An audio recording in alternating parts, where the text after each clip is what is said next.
I'm confused. About what? How can LeChuck be alive? Relatively speaking, of course. I don't know. What is the ultimate insult? And why are LeChuck and Ozymandias after it? I don't know. Well, I've got a plan. I know I'm going to regret asking this, but what is it?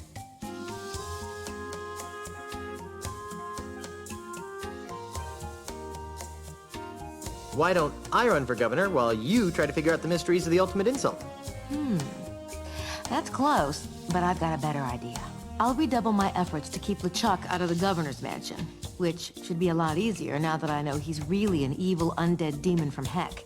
In the meantime, why don't you do everything you can to stop Ozzy and LeChuck from getting their hands on the ultimate insult? Whatever that is. Okay. How? If I were you, honey, I'd talk to the voodoo lady.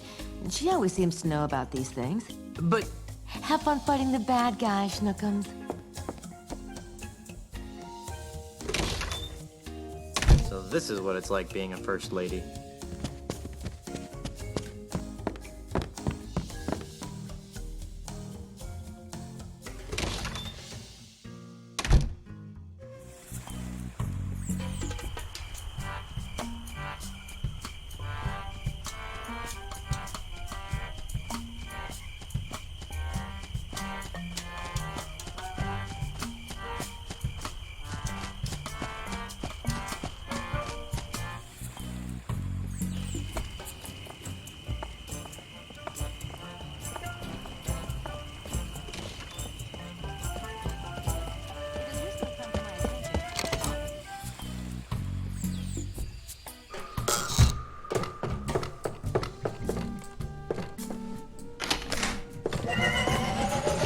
You pull? Ah, Guybrush. I knew you'd return. How can I help you? I see that you are finally ready to ask me about the ultimate insult. Yeah. What would you like to know about it? I sense that you want to know what the ultimate insult is. Good guess. The ultimate insult is the most coveted and dangerous voodoo item the world has ever known. More coveted and dangerous than the indescribable terrors of Big Whoop? Twice as coveted and 5 times as dangerous. Yowie. What does it do? It is a powerful talisman that allows its owner to spew incredibly foul insults. Insults? That's all? I thought it would be a potion that turned people inside out or something. But these are no ordinary insults, Threepwood. These are insults spoken in an ancient, forgotten tongue. Insults so vile, so emotionally crippling, that they transform even the fiercest of pirates into an egoless mass of goo permanently. Wow! Wait a minute. If the insults are in a forgotten language, how come they're so dangerous? Wouldn't that have the same effect as insulting me in Finnish? You'd think that, wouldn't you? But the language used by the ultimate insult is so ancient that it's rumored to be the primal language, the tongue from which all other languages arose. Amplified by the voodoo magics of the ultimate insult, this original language has the power to speak to the very heart of a person's soul and mock it into oblivion. Whoa. Indeed. I see that you want to know how to make an ultimate insult. That would be useful. Sadly, I have no idea how to make an ultimate insult talisman. That's strange. You've always seemed to be the master of all things voodoo-like. Yes, but the ultimate insult was outlawed dozens of years ago in the aftermath of a terrible battle between 2 ultimate insult-wielding hoongans that shattered the egos of an entire chain of islands. That's awful. And bad for business. As a face-saving gesture, the United Voodoo Workers of the Tri-Island area agreed to gather up and destroy all known copies of the ultimate insult recipe, lest one ever be assembled again. I see that you want to know where to find the makings of an ultimate insult. It would be good to know where to start. As I said, the instructions to build an ultimate insult have been destroyed. However, I seem to recall that the individual pieces of an ultimate insult can only be found on one island. Monkey Island? No, too obvious. It was some other island entirely. Unfortunately, this island's name has also been lost to the vagaries of time. Very well. I sense that you want to know the connection between the Marley heirlooms and the ultimate insult. Stop doing that. But you're right. This chest contains Grandpa Marley's heirlooms. According to Grandpa Marley's letter, his wedding presents to Elaine hold the key to assembling the ultimate insult. But there's so much stuff in these heirlooms that it's hard to separate the presents from the junk. I sense powerful voodoo forces at work here. Weddings, nuptials, bands of gold reveal to us a gift that's old. Hey, a pair of earrings. Lacy veils and prenups, too, show us the symbol of something new.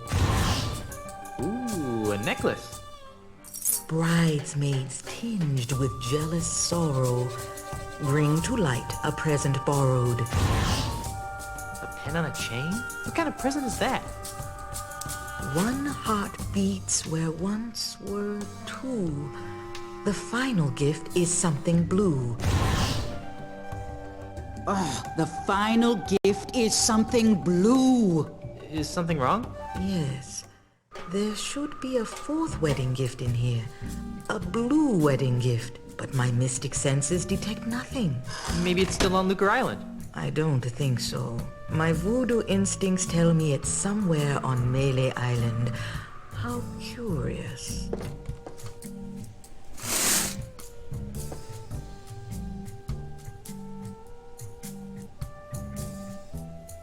I don't need any more of your enigmatic hoodoo right now. As you wish, Guybrush. I'll be here later if you need me.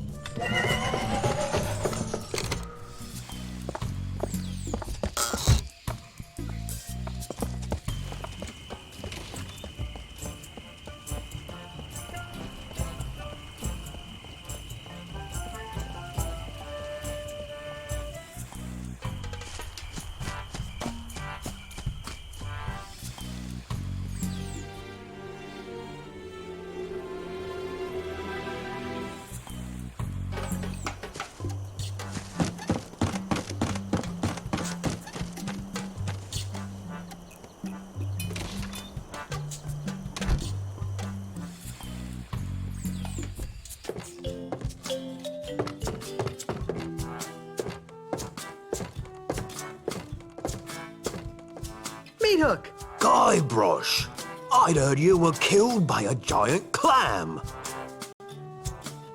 Rumors of my death have been greatly exaggerated. Not to mention celebrated. What? Oh, nothing. What brings you to my humble loft, old friend?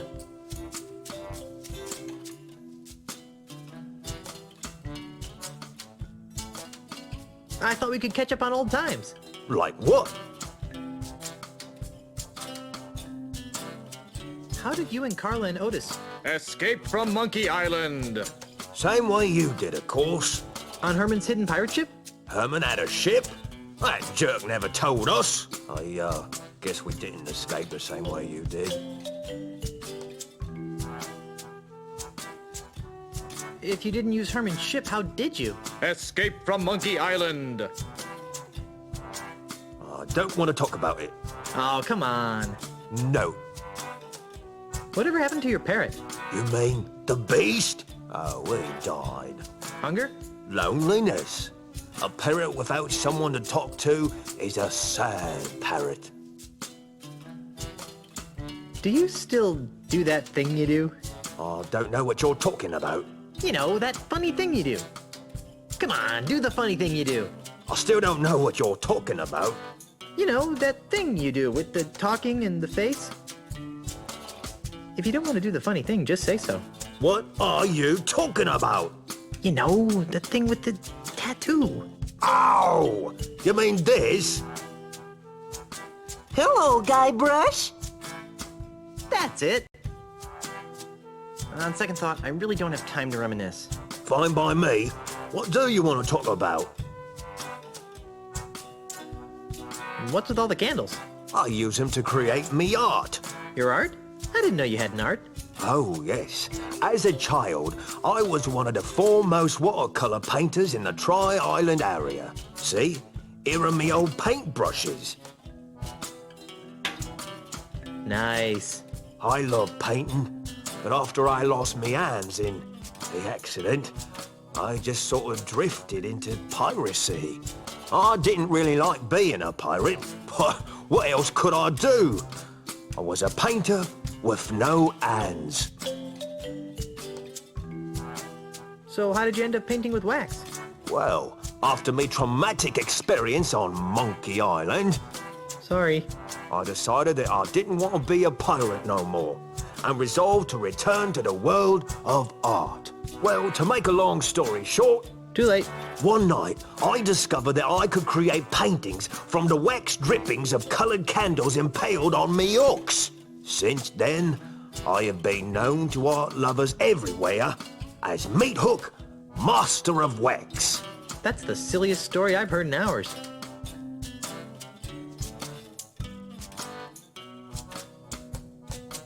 I'm looking for something called the ultimate insult. I could use your help. How can I help? Do you know what the ultimate insult looks like? Nope. Do you have any idea what the ultimate insult is? Not a clue. Maybe you should ask the old voodoo lady. She's good with stuff like that. I'm looking for Grandpa Marley's 4th wedding present. Why? Because it'll help me find the island of the pieces of the ultimate insult. That's funny. Why? Many years ago, when I was a child prodigy using conventional watercolours, Grandpa Marley hired me to paint him a map of the Tri-Island area. He said it was going to be a wedding present for his granddaughter. Unfortunately, he left for Australia before I finished it. Where's that painting today? I don't know. When I began working with wax, I painted over all my old watercolours. I just couldn't stand looking at them anymore. I think I covered Marley's map with some sort of landscape. That's all I can remember, though. Do you still have it? Oh, no. My waxy creations are sold faster than I can produce them. Marley's map could be anywhere by now. Darn. I think I'll plumb this ultimate insult mystery on my own. Okay. Anything else? Nothing important. Go back to what you were doing. Thanks.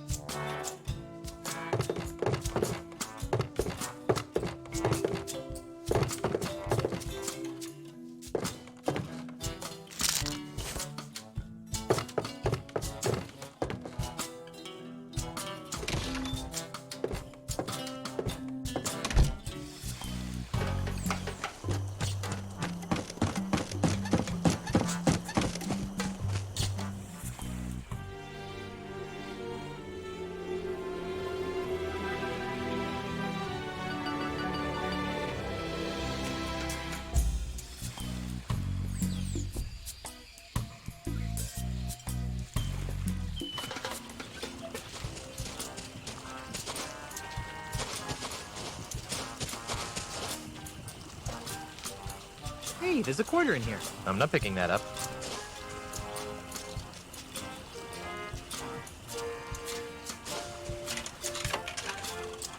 It's jammed! Stupid grog machine. Ah!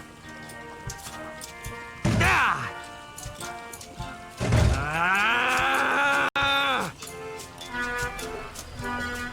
Give me back my quarter.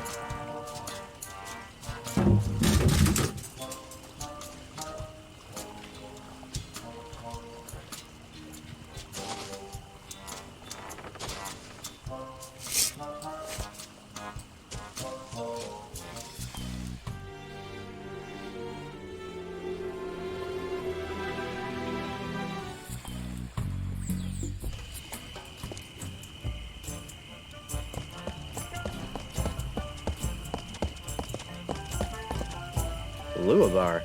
What's a lua?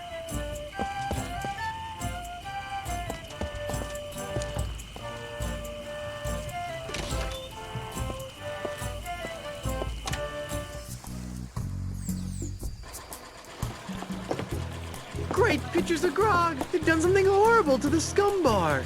Welcome to the Lua Bar. I'll be right with you.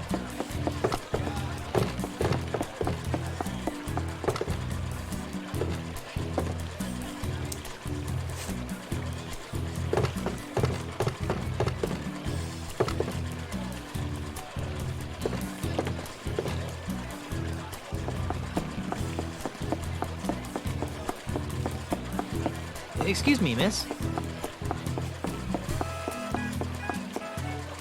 Miss? Can I help you?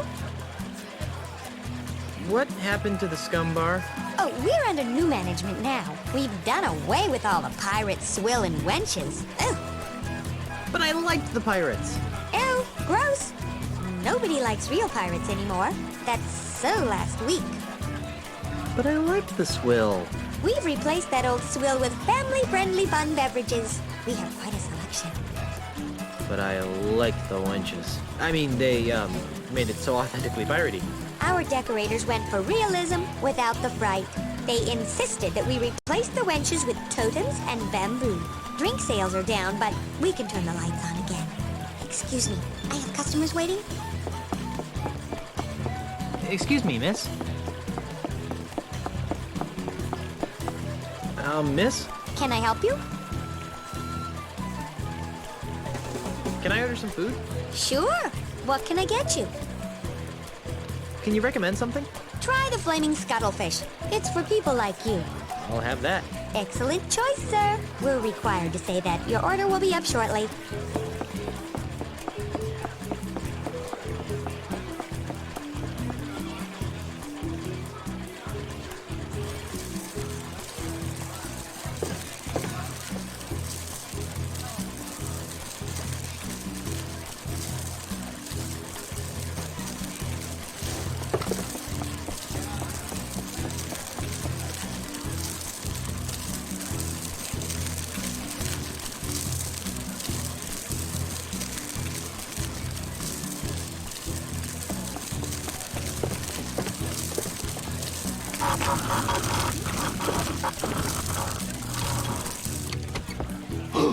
Oh, mon Dieu, not again! Uh-oh. I better move before he sees what I did. What in the name of Eiffel? Oh, here is the problem. Some smarty Alec has jammed the works. So help me if I find out who did this.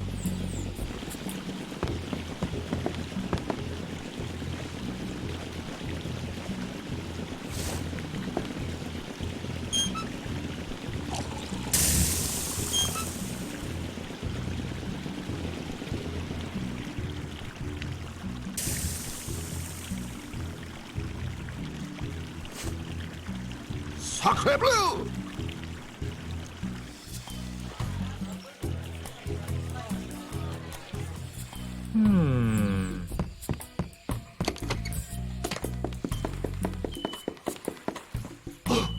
Sacre fou!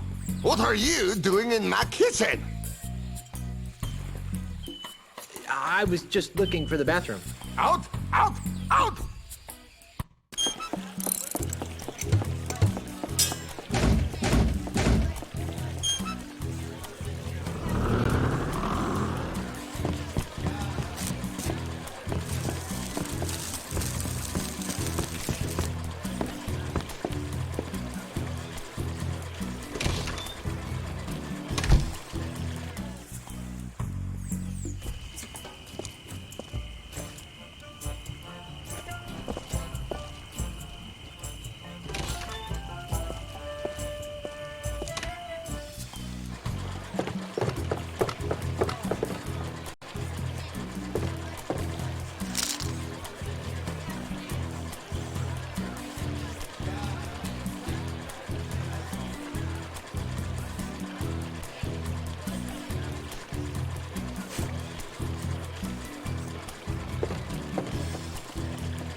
Excuse me, miss.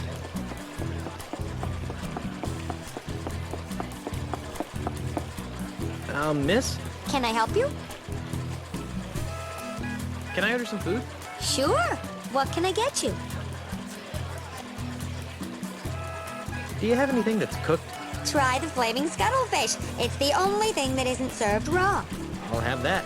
Excellent choice, sir. We're required to say that. Your order will be up shortly.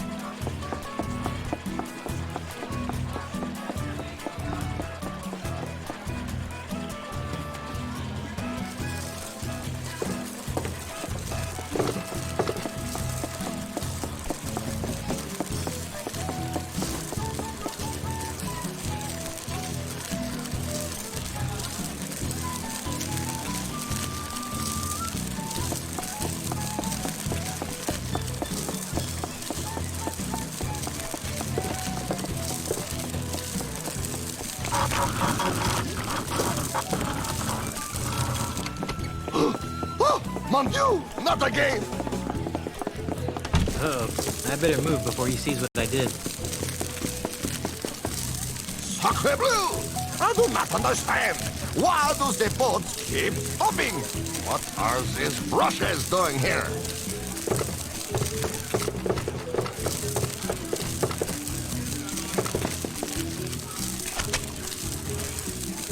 Oh, oui, oui. Fix it again.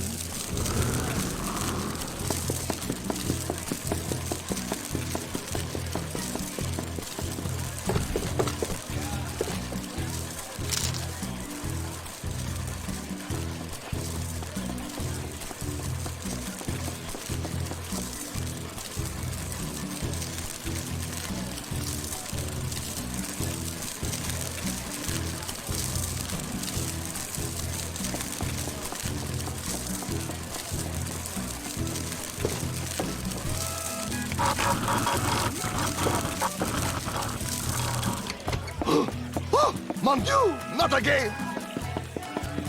Uh-oh. I better move before he sees what I did. Sacre bleu! I do not understand.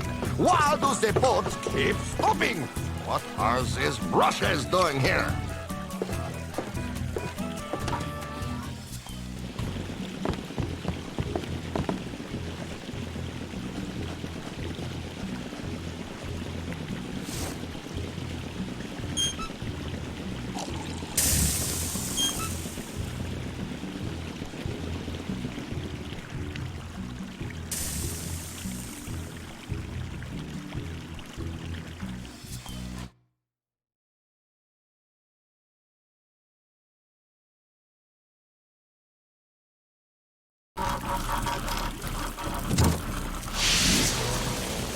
Oh, mon Dieu!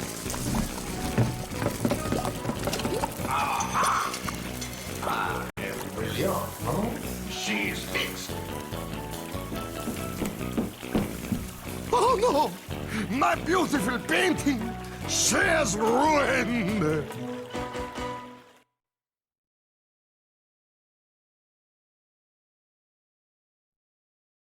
Hey, you might as well take it. It is of no use to me now. Thanks.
That's the second most beautiful figurehead I've ever seen.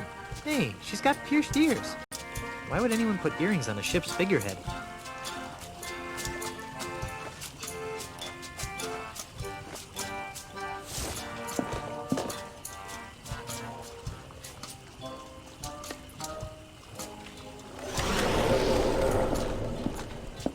Who? What? Where? Cripes, not again. Couldn't just leave me alone, could you? Most pirates would be happy with a gorgeous inanimate figurehead. But no, you had to stick those accursed voodoo earrings into me.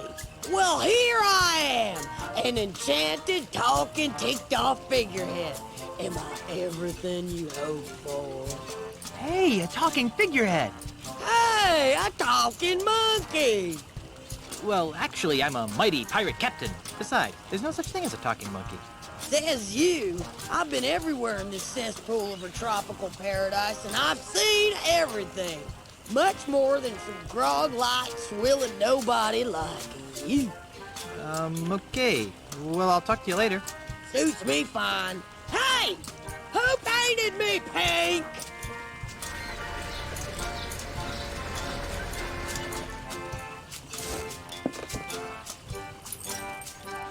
A statuesque lady of your beauty should have a necklace. Oh, how sweet. You remind me of the daughter your parents never had.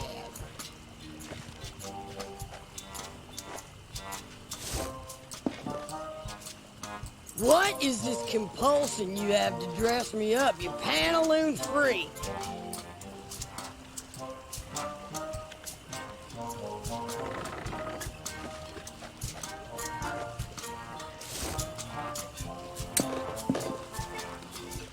Oh, do you need me to carry that big, heavy picture for you?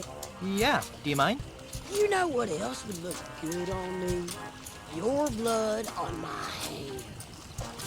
Say, you don't happen to know anything about the ultimate insult, do you? I got your ultimate insult right here. Sounds like a big yes to me. Do you know where it is? How the poop deck should I know? Get a load of this guy. Thinks just 'cause I'm attached to a ship, I know where every little two-bit piece of dirt of an island is. What a scupper liquor. Ooh, look at me. I'm Guybrush Threepnorn. I'm a mighty stupid pirate.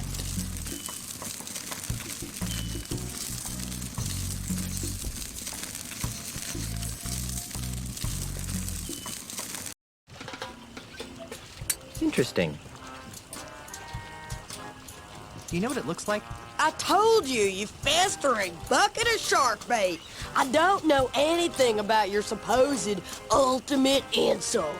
Look at you walking around like you've got a bowsprit up your... Hey, what's this now? Yikes, this looks complicated. This is your captain speaking. Prepare the ship for departure. Oh, great. Now where are we going? Jambalaya Island, home of the ultimate insult. Jambalaya Island? What kind of name is that? Can you get us there, Mr. Cheese? Aye. Make it so. Elaine? Aren't you forgetting something?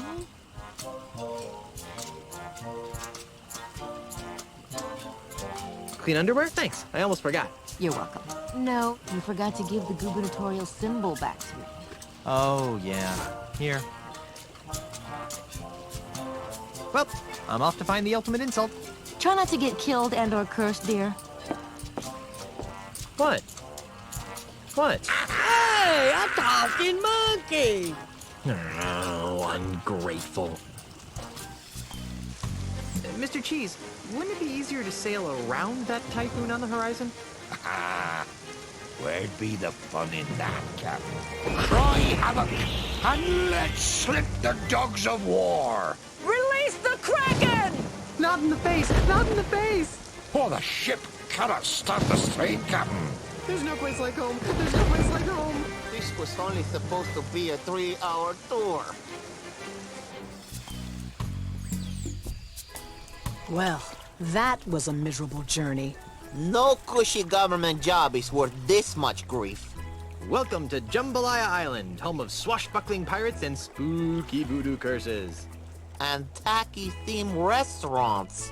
And tourists. Do I be hearing piped-in music wafting through those artificial trees? What are you guys talking about? This is a perfectly normal pirate town.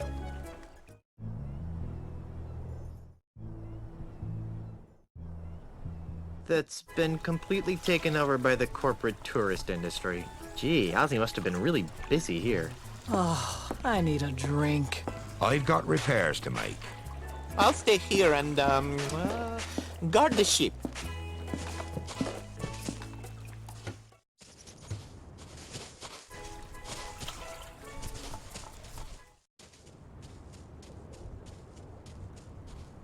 Real pirates don't play volleyball.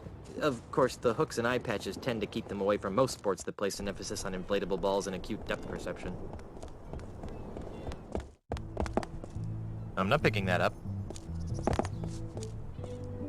It's an empty STARBUCCANEER'S groggy... I can't get it from here. There's a window pane in the way.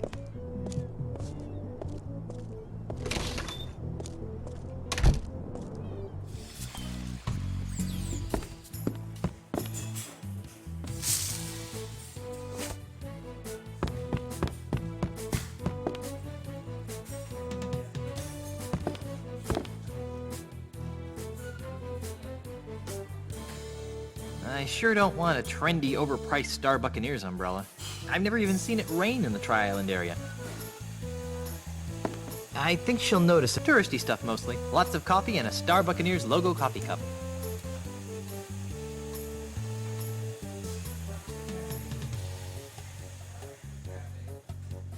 There's a sale on coffee beans. Oh my word! Really? Oops, my mistake.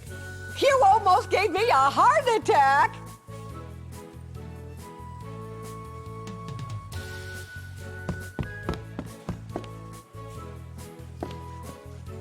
Welcome to STARBUCCANEER'S Coffee House. Can I help you, sir?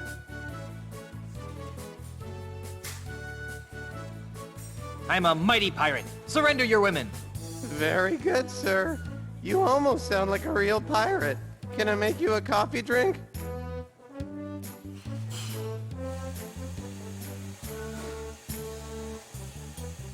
But I am a real pirate.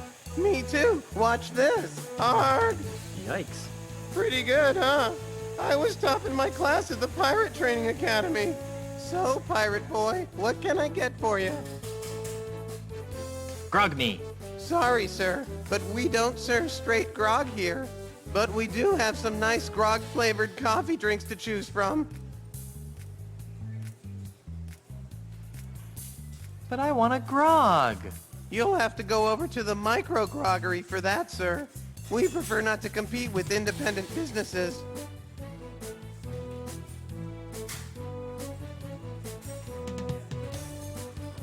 But doesn't your company prey on the competitors? Predatory practices aren't good for anyone except the consumer. Instead of having a one-stop shop that offers a single bland choice for every item you may want, we prefer to specialize and give our customers literally hundreds of confusing options. I'd like a coffee drink. Excellent. We have many fine drinks to choose from. I'll have whatever tastes the most grog-like. That would be our iced grogacino. I'll have one of those then. You don't happen to offer free refills, do you? You betcha, sir. I'll take care of that for you. Can't get enough of my sweet coffee goodness, can ya? Just get me my grogacino, please. Alrighty. Coming right up. Have a nice day, and visit us again soon.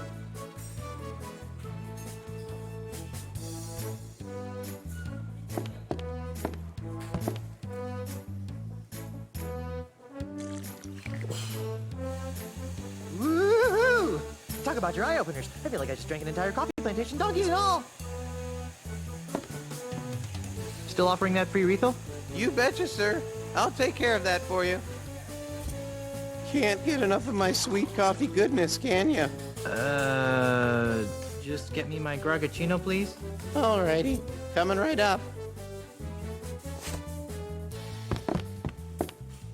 That delicious mini bagel you're about to sample has STARBUCCANEER'S own Schmear Whiz on it. A wonderfully delightful blend of artificial cream cheese and salmon lock bits with the convenience of a spray-on can.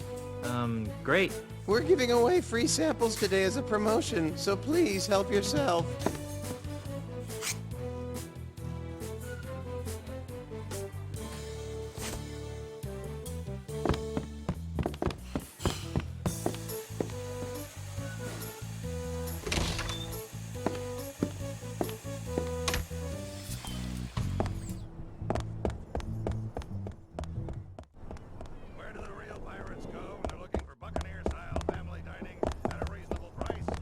Why, Planet Threepwood, of course. Come on in and taste our world-famous Guybrush. Murray? Murray the Evil Skull? Guybrush? Guybrush, the mortal pirate? Wow, it is a small world after all. How did you escape from Monkey Island? The last time I saw you, you were sitting on a shelf in LeChuck's demonic amusement park. Ah, that's a tale of heart-stopping malice and evil. Well, naturally. It all started a few months ago. As usual, I was sitting on my shelf, working on my plans to conquer the world. Suddenly, the amusement park exploded with a blast of demonic heck fire. It was those hydrogen-filled LeChuck balloons, right? I knew they were trouble. No, it was LeChuck. Apparently his flaming beard melted its way through his icy tomb, freeing him. I knew I should have given him a shave before I left. But what caused the explosive blast of demonic heck fire? Oh, he was just letting off a little steam. Steam, get it? I thought it was funny. So after LeChuck escaped, how did you end up here? After his escape, LeChuck began destroying his theme park in a fit of demonic rage.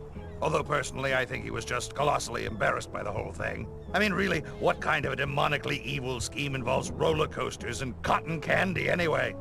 Enough editorializing. How'd you wind up here? Oh, that. Well, one of the explosions flung me out to sea, where, ironically, I landed on the shattered remnants of a Midway dart game. After weeks at sea, I drifted ashore on this delightfully evil isle, where Ozzy Mandrill, a man after my own blackened soul, gave me a job at this fine establishment. Mwah! You know, the tale of your exodus wasn't particularly filled with heart-stopping malice and evil. Are you kidding?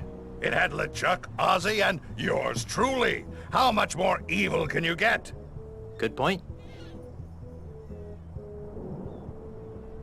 What are you doing here? Isn't it obvious? I'm the greeter/bouncer of Planet Threepwood. The creme de la creme in pirate-themed family style, altogether evil dining. Murray! All right, I added the evil part. I can't imagine how you could be a very good bouncer. Why not? Well, for starters, you've got no arms. Evil needs no arms. Watch. You, over there with the face. Who, me? Yes, you. I want you out of the restaurant now. Oh, but I'm not... Talk to the hand, mortal. What hand? Don't play smart with me, fleshbag. Out, out, out! Impressive. I don't imagine you get much repeat business, though. So, how do you like this job? Personally, I preferred it when I was just the greeter. It really allowed me plenty of time to work on my evil dreams. But when Floppo the bouncer monkey ran away, they needed someone to double on bouncer duty, and I really needed the money. Murray, what do you need money for? To finance my diabolical schemes, of course. Do you have any idea how much it costs to hire a fleet of Scandinavian barbarians these days?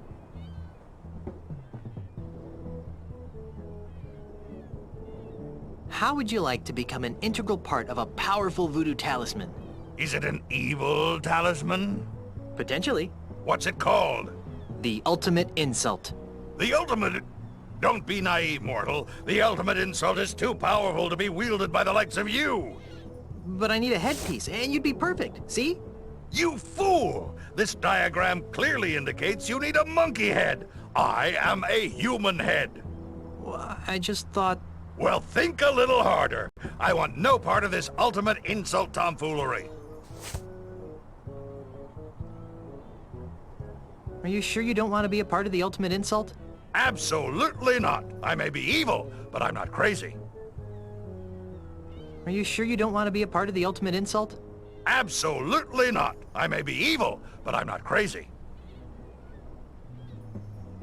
I've got to go. Stop by any time for more pirate-themed fun and evil.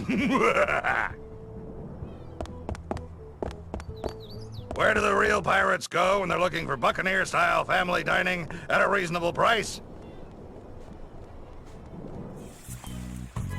I think the Gragaggino's wearing off.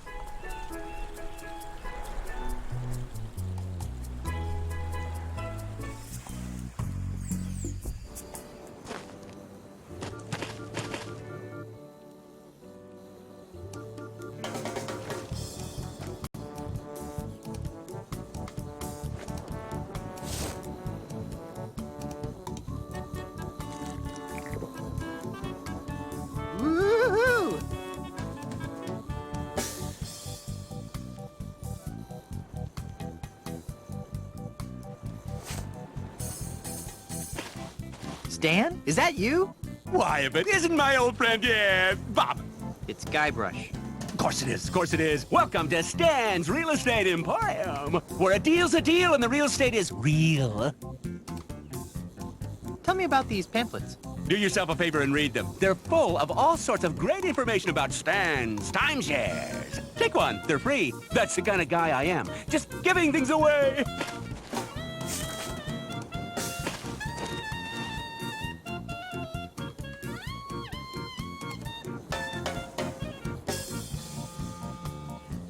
Why is your desk outside? Ah, it's a beautiful day. How can you work inside on a day like this?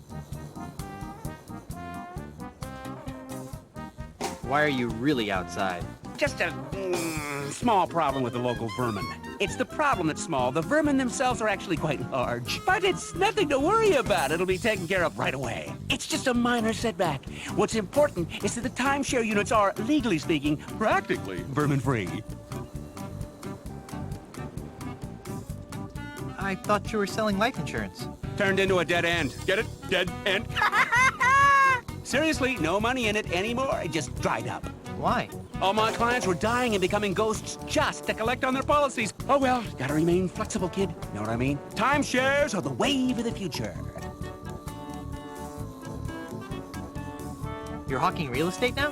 Timeshares, my good man. Looking for a second home? Investment property? A little extra income? Look no further. You can't afford not to take advantage of this once-in-a-lifetime opportunity. And for the next 24 hours, for just listening to my pitch, you get a coupon for a free monkey mug at Planet Freakwood.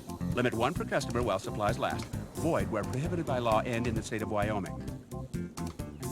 Give me the pitch. Smart decision, my friend. You'll thank me after you've heard about this exciting opportunity. Stay with me. The full pitch takes just under 3 hours. Beep. Be prepared to be stunned by what I have to tell you. What's the best investment for your hard-earned cash? The stock market? No, too volatile. Duck food futures? No. Ducks have short lifespans. Porcelain figurines. Ugh. Uh-oh, oops, too fragile. What then? 2 words. Time, share. That's right. Real estate. Let me show you how a small investment today can compound into an incredible fortune in just a few short generations. So, who's excited and ready to invest, huh? Gosh, that sounds interesting, but I need to check with my wife first. You bet. Gotta check with the missus. Wouldn't want to wind up in the old doghouse. Right. I mean, where would the piranha poodles sleep? Right. Well, thanks for listening. Have this coupon for a free monkey mug at Planet Freakwood from your old friend, Stan.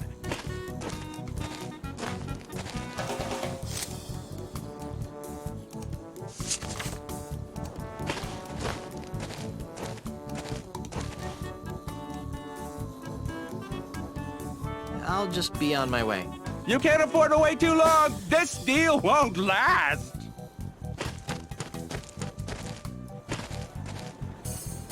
I'm not picking that up.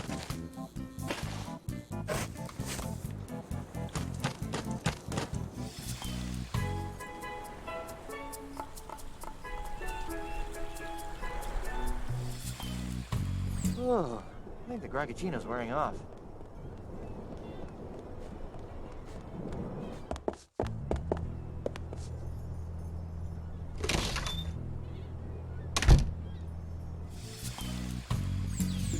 Welcome to the finest micro-groggery in town. Carla! Where? What do you think you're doing? What does it look like I'm doing?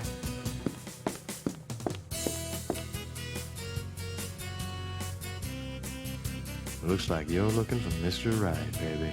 You know, maybe it's the fact that I've had 23 whole wheat potato grogs in the last hour.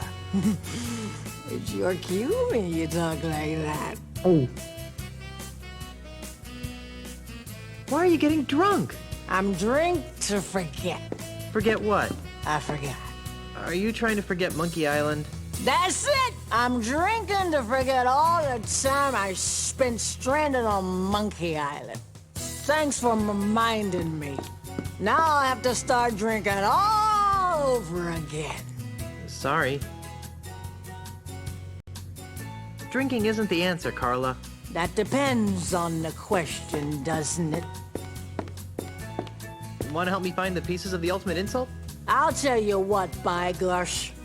Brush guy, feet good. I'll stay here and keep my eye out for any pieces of the ultimate insults that come by. Okay? All right then. Barkeep! More grog! You abysmal bastard. How do you like this place? It's horrible. The grog is shrieking in my pinky finger. They won't let me get into any short fights, and all the chips have cottage cheese on them. Well, if this place is so awful, why don't you leave? 2 reasons. 1, this is the only place a pirate can find a drink on this godforsaken, family-friendly heckhole of an island. And B, I think someone has stolen my legs. Why? 'Cause I can't feel them anymore. I'll let you get back to your, shore leave. Aye, aye, Captain. This bar counter is incredibly clean and unsticky. Hi! Howdy. What can I do you for? I'd like a drink, please. You got some ID? No. Well, then, I can't give you the good stuff, but I can give you this new low inebriation grog-like beverage. It's called Grog Junior. We developed it here in our micro-groggery for people just like yourself. It's got just enough alcohol in it to stun a skinny parrot. Well, what's the point of that? Here, try some and tell me what you think.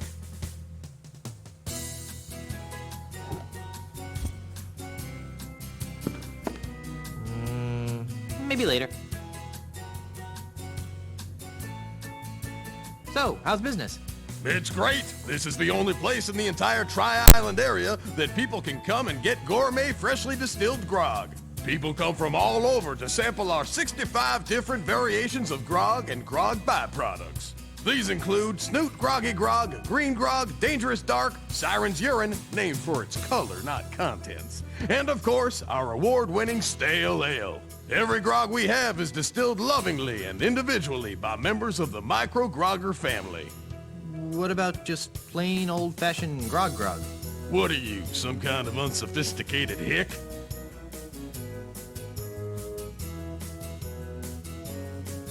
So, what is that thing over there with a saddle on it? That, my friend, is the menacing mechanical manatee.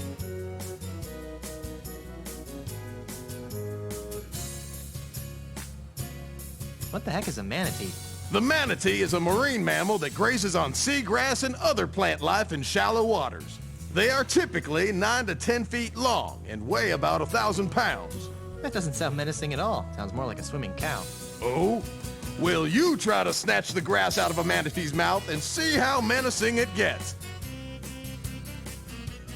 What is this mechanical manatee here for? Well, mostly for entertainment. But as a promotional special, we're currently giving away a Planet 3-foot coupon for a complimentary monkey mug meal to anybody who could ride the manatee at the highest setting. I'd like to take a crack at riding that manatee thing. Alrighty, let's see what you got. Okay, I'm going to start at the bedwetter setting, which shouldn't be any trouble for a stout young guy like you. Ready? Ready. Ooh. Whoa! Whoa! Whoa! Whoa! Ow.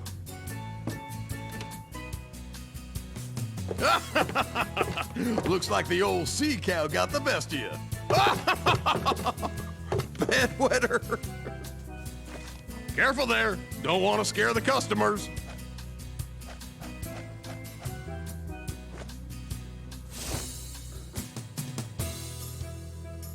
I'll just splatter some glue on here like this. Voila! A puddle of glue. Hey, barkeep, make the manatee go. Okay, I'm going to start at the bedwetter setting, which shouldn't be any trouble for a stout young guy like you. Ready? Bring it on.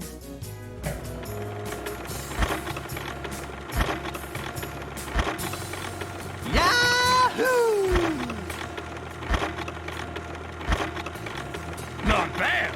Okay, now let's increase the difficulty until we get to the top setting.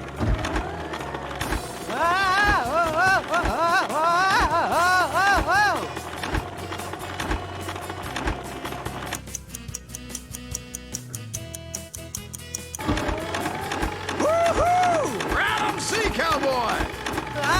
Is it over yet? Almost. 3, 2, 1. You did it! Woohoo! Whoa, whoa, whoa, whoa, whoa, whoa.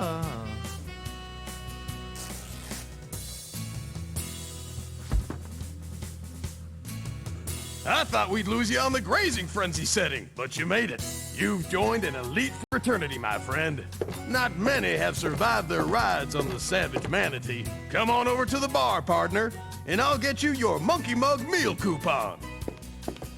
Here you go. Enjoy your prize.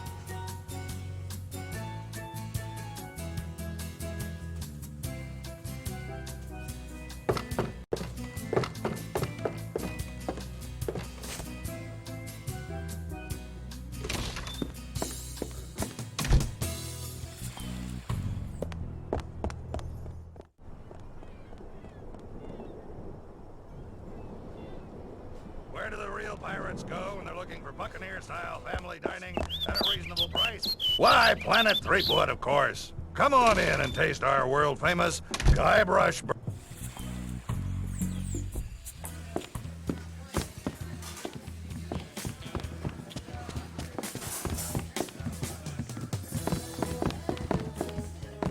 Excuse me. Hi, I'm Elaine, and I'll be your waitress this afternoon. Would you like to hear about today's special?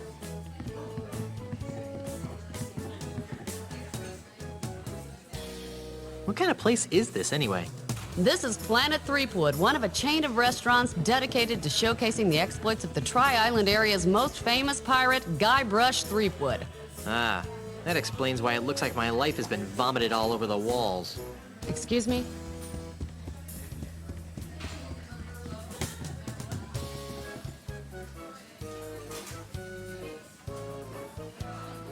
I'm Guybrush Threepwood, and I'm not too thrilled about this place.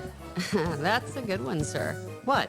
Everyone knows that Guybrush Threepwood is about 6'4", has a scar about yay long over his left eye, and a big black parrot. No, really, I can prove it. Ask me something only Guybrush Threepwood would know. Okay. What are your parents' names?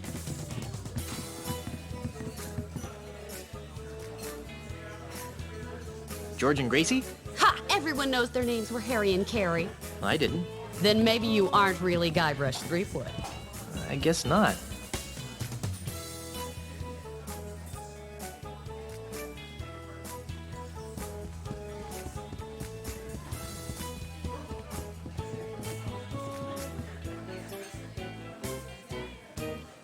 So, who are you supposed to be?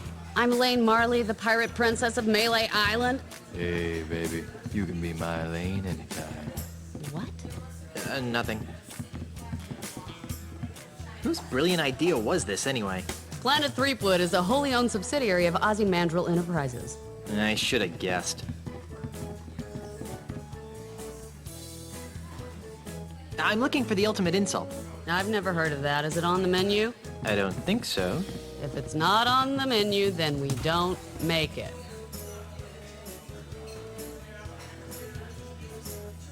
I'd love to hear about today's special. We call it Stan's Budget Bologna Sub. It's 4 pieces of bologna, ham, and turkey smothered in 3 types of cheese on rye bread. Ew. Huh. That's funny. We've been getting that reaction all day.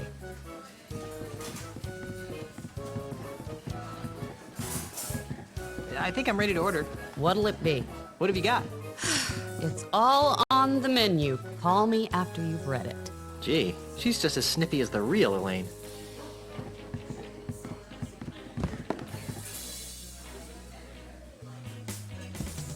LucasArts seems to have their grubby hands into everything around here.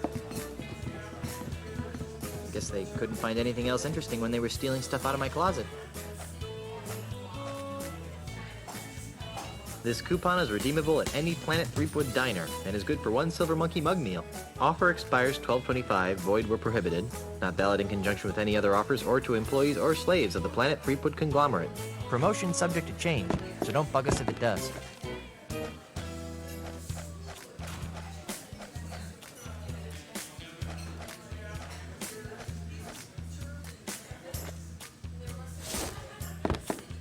I think I'm supposed to present this after I order some food. Whoa, look at the size of her ponytail. Excuse me. Hi, I'm Elaine, and I'll be your waitress this afternoon. I think I'm ready to order. What'll it be? What have you got? It's all on the menu. Call me after you've read it. Gee, she's just as snippy as the real Elaine.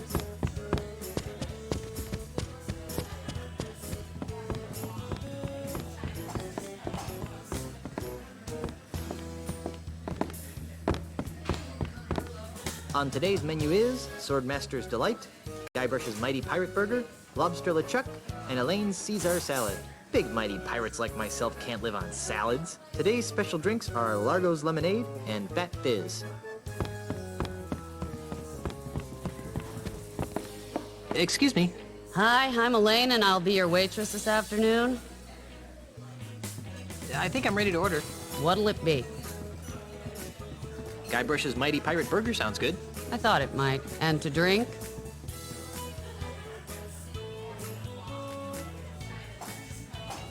I'll have a Fat Fizz. A popular choice, sir. And how will you be paying?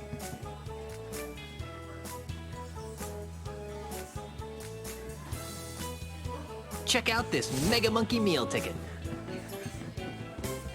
Very good, sir. Please note that due to the unexpectedly high demand, we are no longer providing the entree portion of the meal for coupon-bearing customers. However, you will still receive your complimentary beverage in the ceremonial monkey mug. I guess I should go sit down.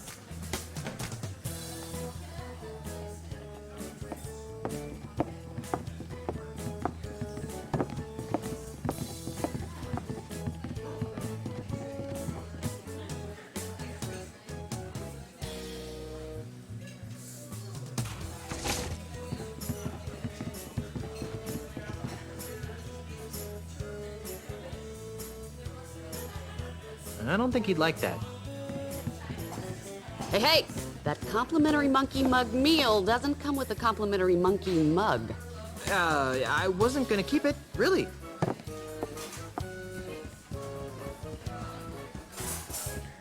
There must be some way to grab it, but make them think it's still here.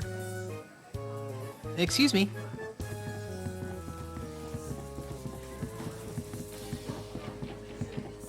Yes, would you like a free pirate caricature?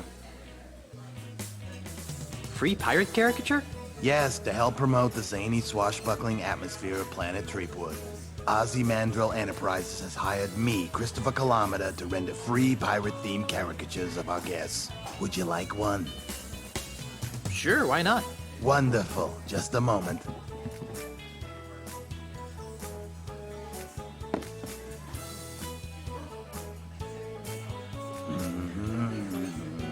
You know what I like about pirates? They're so active and healthy, you know, all that sword fighting and sailing, really outdoorsy stuff.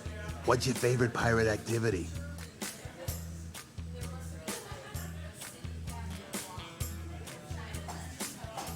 I'm partial to the clang of a good sword fight. Although sometimes when the swords don't hit together cleanly, it makes this awful screech sound. You know what else I like about pirates? Their wacky madcap accessories. Pegs, patches, parrots, hooks. They're just so darned whimsical. What's your favorite pirate accessory?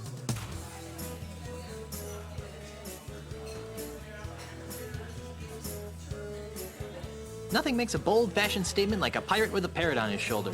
And most would agree that that statement is I'm a creepy jerk who tortures small animals for my personal amusement. You know what I can't figure out about pirates? I shudder to think.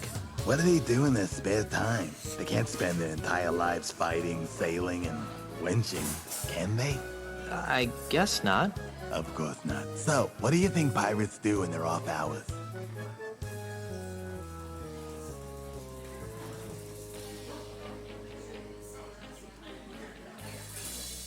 If what I've heard is true, more and more pirates are spending their free time on the internet. I have no idea what it is, but I'll try to draw it. Yes. Done. Here you are, sir.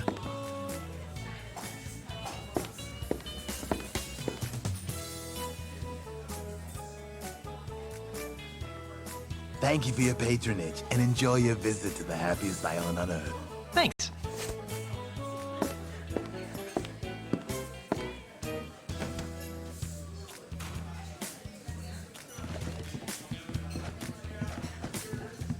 It's a reasonably good caricature of me with the silver monkey mug, with a sword and a parrot on my shoulder, swinging a dead mouse around while entangled in a fishing net. If this picture was on an actual mug, it could actually pass as the real thing.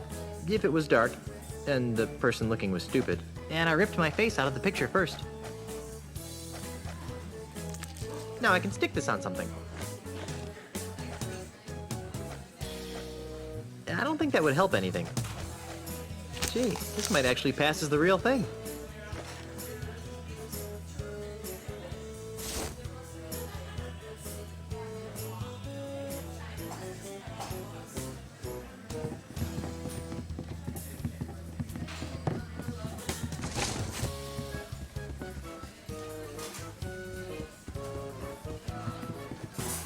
Guess it fooled them. They still think this is the real monkey mug.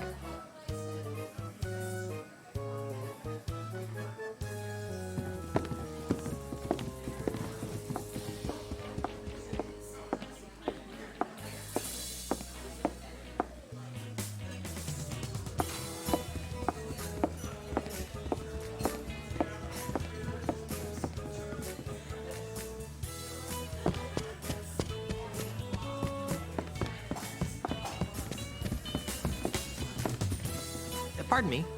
Yeah. You're a little goofy looking for a pirate, aren't you? Oh, gosh. Me a pirate, don't I wish now.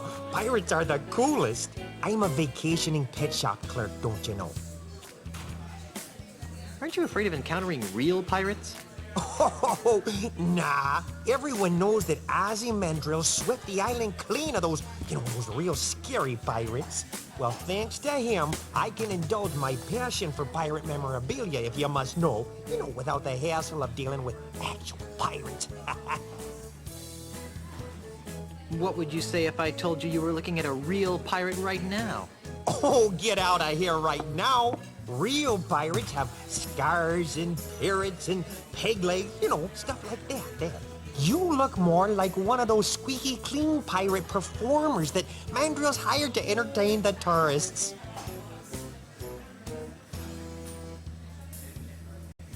I'm looking for the pieces of the ultimate insult. Is that one of Planet Threepwood's toy giveaways? No, it's a volatile voodoo talisman of indescribably psyche-destroying power. I'm trying to stop an undead evil pirate from assembling it. Oh, cripes, a quest? This is just like my pirate role-playing games at home. What does this ultimate insult look like? One of the pieces looks like a golden man. Ah, that sounds like my yellow Avenger action figure back home in Oshkosh. I don't think that's it. One of the pieces looks like a bronze pirate hat. Nope, I guess I don't have the experience points to come up with a clue. One of the pieces looks like a silver monkey head. A silver monkey head, eh? Oh, that sounds like the silver monkey mug they use for special occasions here at Planet Threepwood. I've had just about enough talking about the ultimate insult for now. Well, fine. But I am a real pirate. I'm Guybrush Threepwood. Oh, don't be stupid now. The real Guybrush Threepwood is over 7 feet tall, wears a hat dripping with the blood of his enemies, and he has the ghost of his favorite parrot perched on his shoulder there. Right there, yeah. Wow, I'm scarier than I thought. But I am a real pirate. I'm Guybrush Threepwood.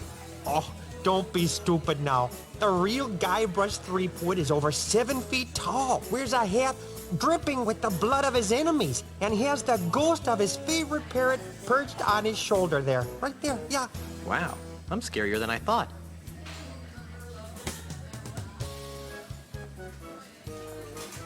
I'm still looking for the ultimate insult. Well, maybe I can help you. I've had just about enough talking about the ultimate insult for now. Well, fine. I'll just be on my way. Bye-bye now. Looks like they managed to get their hands on some of Elaine's stuff. Glove, music box, plastic ice cream cone. Elaine's gonna have an aneurysm when she finds out about this. Oh my. Elaine's gonna have a fit if she sees this.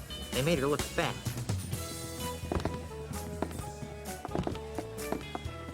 Pardon me. Yeah. I'll just be on my way. Bye-bye now.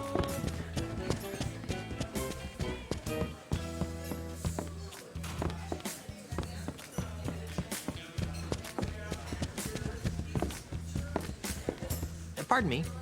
Yeah. But I am a real pirate. I'm Guybrush Threepwood. Oh, don't be stupid now. The real Guybrush Threepwood is over 7 feet tall, wears a hat dripping with the blood of his enemies, and he has the ghost of his favorite parrot perched on his shoulder there. Right there, yeah. Wow, I'm scarier than I thought. I'll just be on my way. Bye-bye now.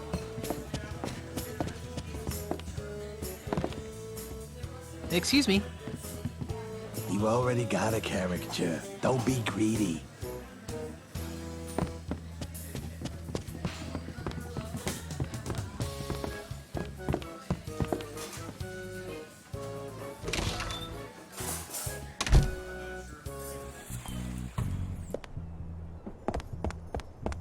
Ahoy, mateys! Set sail for family fun at Planet Threepwood.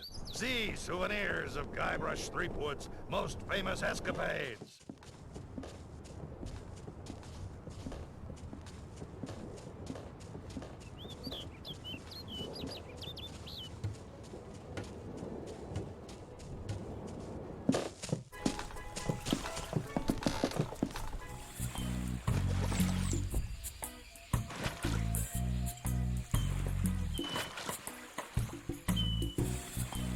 Fire!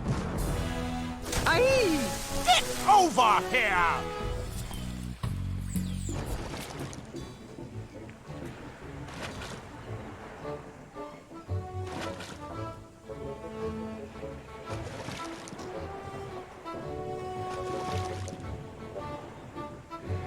Are you crazy? You could have killed me!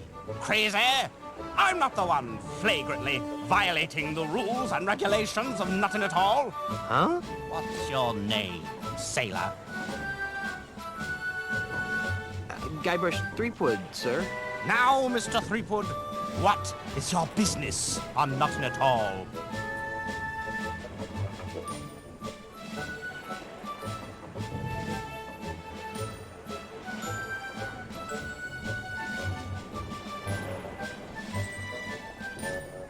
I'm just looking around, sir. Very good, Mr. Threepwood. Now, before I allow you to pass, do you have any questions? Who the heck are you? My name is Ricardo Luigi Pia Mbenga Cheng Nehru O'Hara Kasaba III, but you can call me Admiral Kasaba. How'd you get a name like Ricardo Luigi Pierre Mbenga Chang Nehru O'Hara Kasaba III? For generations and throughout the world, the Kasaba family has enforced the laws of the seas. As a result, we've picked up an interesting and eclectic variety of in-laws. How'd you get a name like Ricardo Luigi Pierre Mbenga Chang? For generations and throughout the world, the Kasaba family has enforced the laws of the seas. As a result, we've picked up an interesting and eclectic variety of in-laws. What are you doing here? I have been assigned the singular honor of guarding Ozymandias's commercial interests on Jambalaya Island. To that end, I have rounded up all of Jambalaya's scrofulous pirate trash and transported them to Nothing at All, where they will remain until they become productive members of society. Why are you firing cannonballs at innocent pirates? Mr. Threepwood, it is my experience that there are only two kinds of pirates. Those who are committing acts of wanton savagery, and those planning to commit acts of wanton savagery. If you allow groups of the latter to congregate for any length of time, they inevitably transform into mobs of the former. What was that middle part again? I think I'll just be on my merry way. Good lad. Remember, I'm watching you.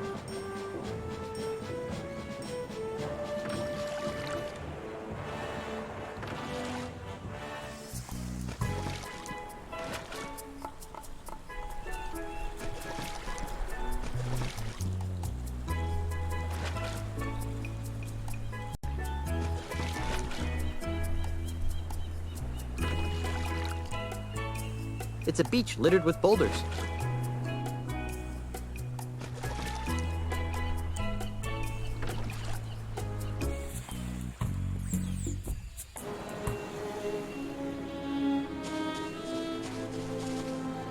Yeah, you can lead a cow to water.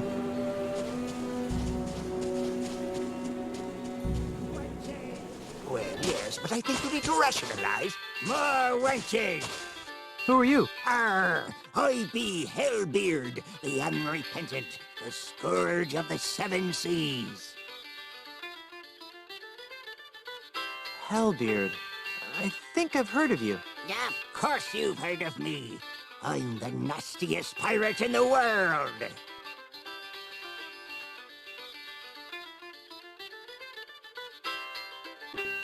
Wait a minute. Hellbeard the Unrepentant died over 80 years ago. Do I look dead to you? No, you look like a sock. If you're Hellbeard, where have you been for the past 80 years? Look, over there! Who are you? I'm Hellbeard the Unrepentant, of course. Why can I only talk to one of you at a time? Because of that paranoid jerk, Admiral Kasaba. Whenever he sees 3 or more pirates talking, he assumes they're plotting some sort of mischief, so he lobs a cannonball at them. Can't he tell the difference between pirates and puppets? I don't know if you've noticed, but Kasaba's not too bright.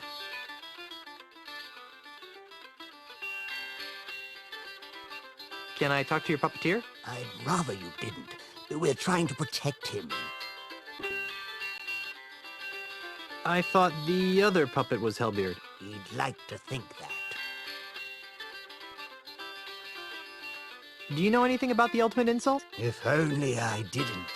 Many years ago, I was the last pirate to be exposed to the ultimate insult. In one fell swoop, its devastating jibes utterly destroyed my once indomitable ego. Do you know anything else about the ultimate insult? It destroyed my ego. What more do I need to know? I guess you're right.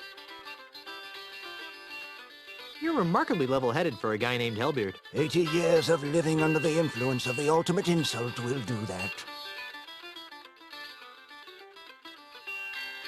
Come on, let me talk to the puppeteer. Well, all right, but don't make any sudden moves.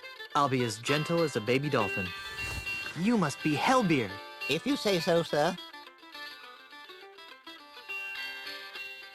You don't look like a fearsome pirate to me. Me? A fearsome pirate? You must be mistaken, sir. I wouldn't harm a fly. But you're Hellbeard the Unrepentant. You sacked an entire archipelago with a rowboat and the jawbone of a bilge rat named Stinky. Oh dear, that sounds far too violent and adventurous for me. Why do your puppets look like me and LeChuck? Puppets? What puppets? Wow, you are a basket case, aren't you? Yes, sir. Very good, sir. Well, if there aren't any puppets, then why are you in a puppet theater? Ha! Explain that. This is my home, sir. What? I know it's not much to look at, but it's actually quite roomy. I can't believe that you live in a puppet theater. It's a humble home, but I'm a humble man. I think I'll leave you alone. Thank you, kind sir.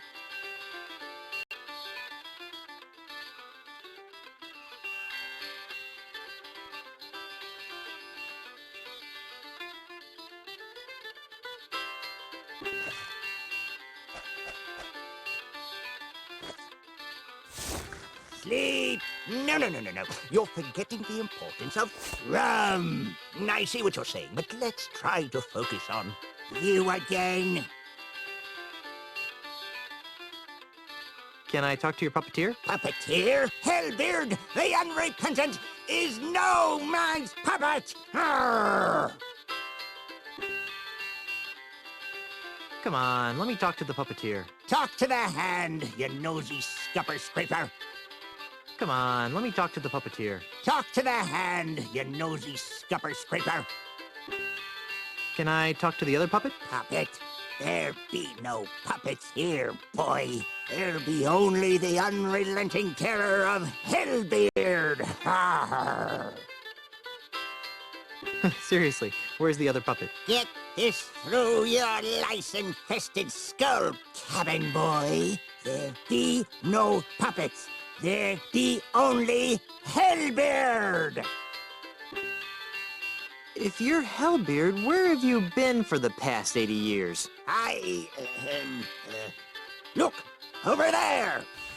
You again. Can I talk to the puppeteer again? All right. Hellbeard? Please, stop bothering me. I'm harmless, really. I think I'll leave you alone. Thank you, kind sir. Could you help me find this? What's that? It's a picture of the ultimate insult. The ultimate insult? Ah!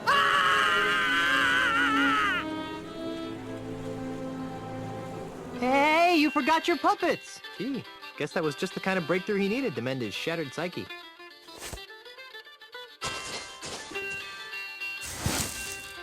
I better put these away before Kasaba flings a cannonball at me.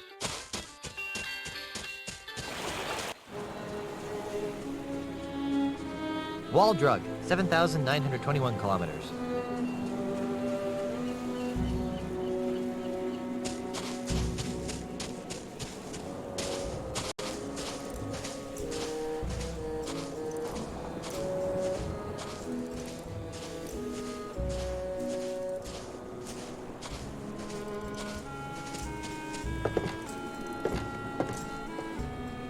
Excuse me, ma'am. What can I do for you, young man?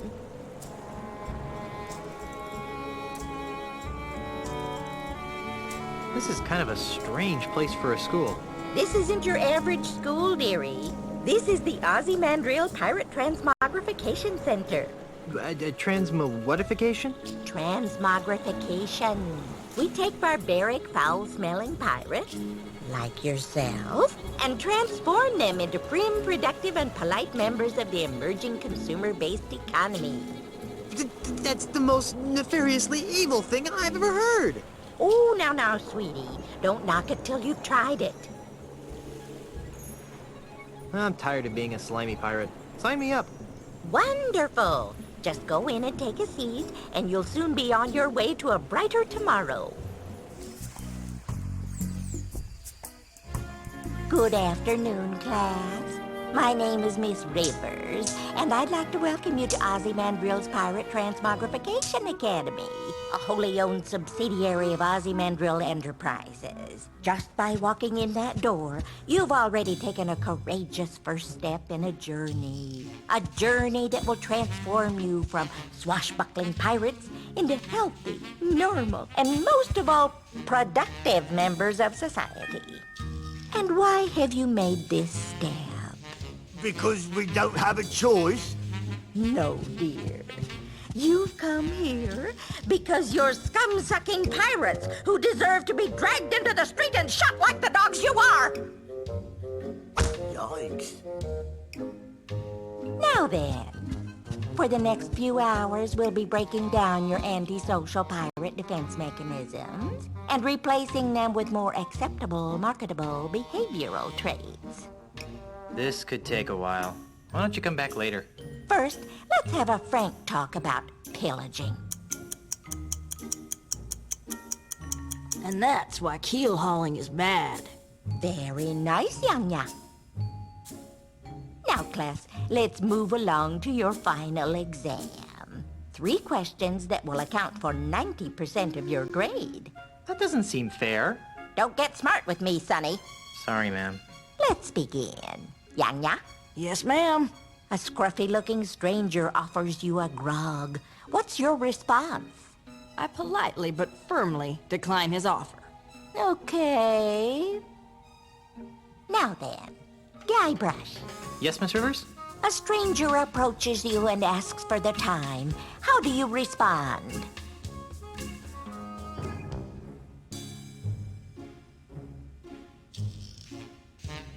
I disembowel the stranger with a dagger, hide his body in a nearby alley, and take his wallet. My heavens! Dude, that's harsh. You're gonna flunk. Now, Mungo. Yes? What's in your mouth, young man? Pirate spitting tobacco, ma'am. Did you bring enough for everyone? Actually, yes. Well, that's hardly the point, young man. We don't allow pirate paraphernalia in this classroom. Hand it to me. Sorry, ma'am.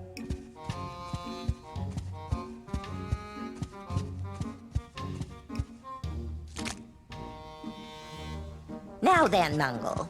Yes, ma'am? You see a man accosting another with a sword. What do you do? I run the attacker through with my trusty sword, Winnie. Okay. Okay, second question. Guybrush? Yes? While reading a book of poetry in the library, what appears to be a treasure map falls out of the book. What's your plan of action?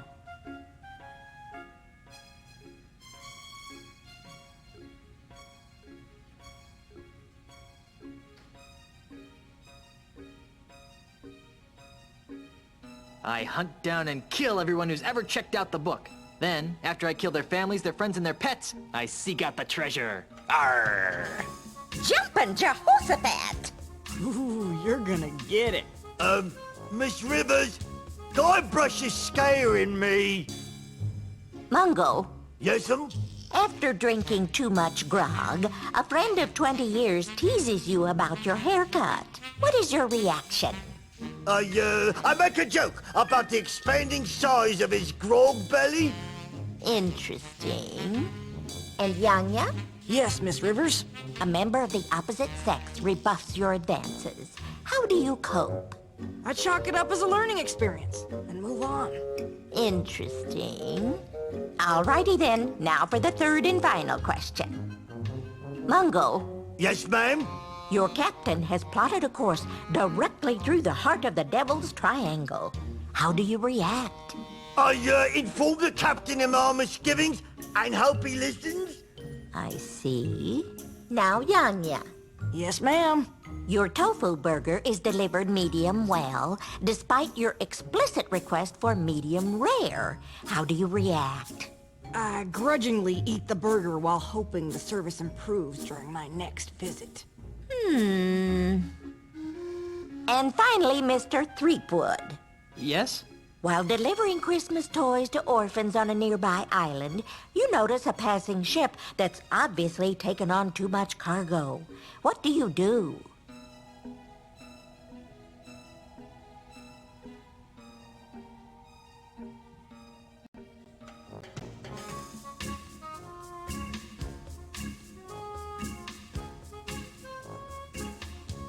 I dump the toys, hoist the Jolly Roger, plunder the ship, decapitate their captain, and set fire to the bloody husk. Well, I never. Cripes, you are hardcore. Well, I've added up all your scores, and I must say that I'm very unhappy. Mungo, I'm afraid you didn't pass. Your heart's in the right place, dear, but your brain is somewhere cold and dark and covered with spiders. Oh. Ha! Yanya, I'm flunking you, too. Why? I got every answer right. Yes, dear, but your attitude sucks. This is horribly unfair. So's life, sweetie. Get used to it. And then we have Guybrush. Guybrush, Guybrush, Guybrush. I've been teaching this course for months, and I can safely say that you're the single worst student I've ever met. I've picked lint out of my belly button with more learning potential than you. Now, In order to guarantee that you never darken my school's doorstep again, and to stigmatize you for the rest of your hopefully short life, I'm strapping this dunce cap to your stubborn pirate head in the hopes that humiliation will succeed where education failed. Now get out of my classroom and never return! Yeah, I may be a dunce, but at least I'm a mighty pirate dunce.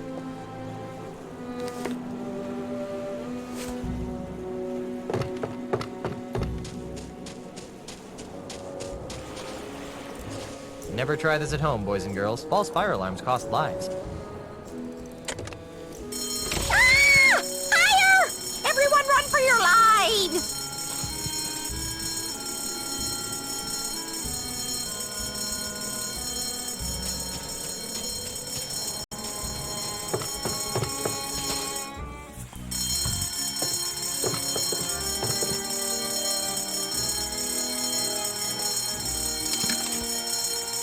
Not so fast, Buster!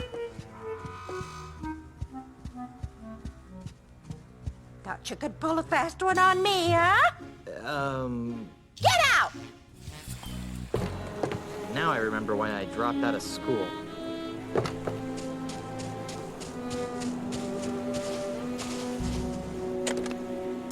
Ah! Another fire! Everyone run for your lives!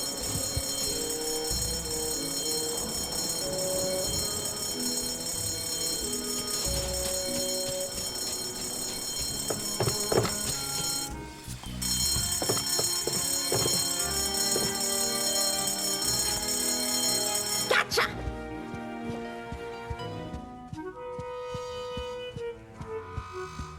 Think you're pretty clever, don't you? Get out! I'm surprised she fell for that again.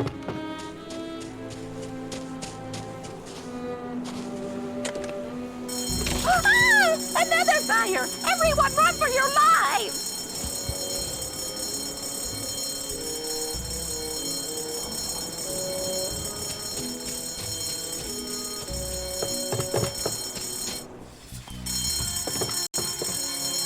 No thanks. I've got enough bad habits as it is. Aha!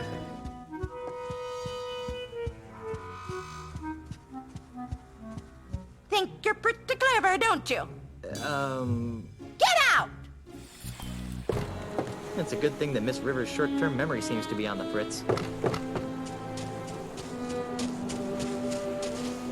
I'm not picking that up. Ah! Another fire! Everyone run for your lives!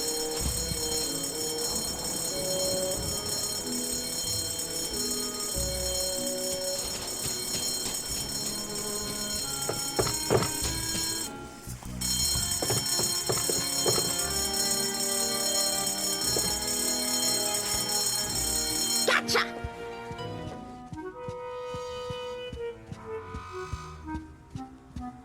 The fire alarm is not a toy, Mr. Threepwood.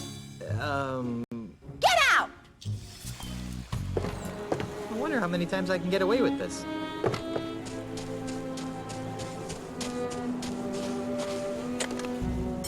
Ah! Another fire! Everyone run for your lives!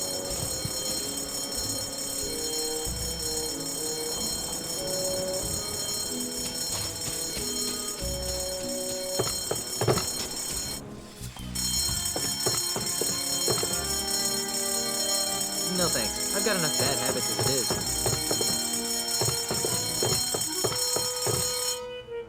I'm not picking that up. I'm not pick...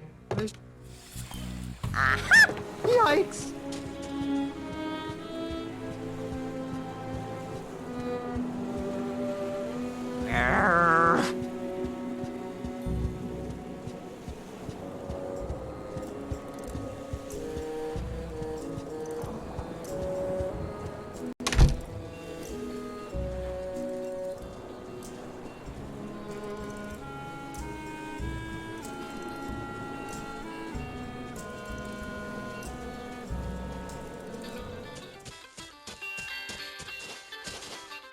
I'm not picking that up.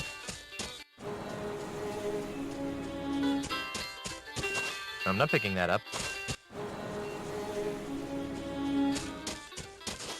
Land shark! Yeah, that's a good idea. Wish the designers had thought of it. Yeah, that's a good idea. Wish the designers had thought of it.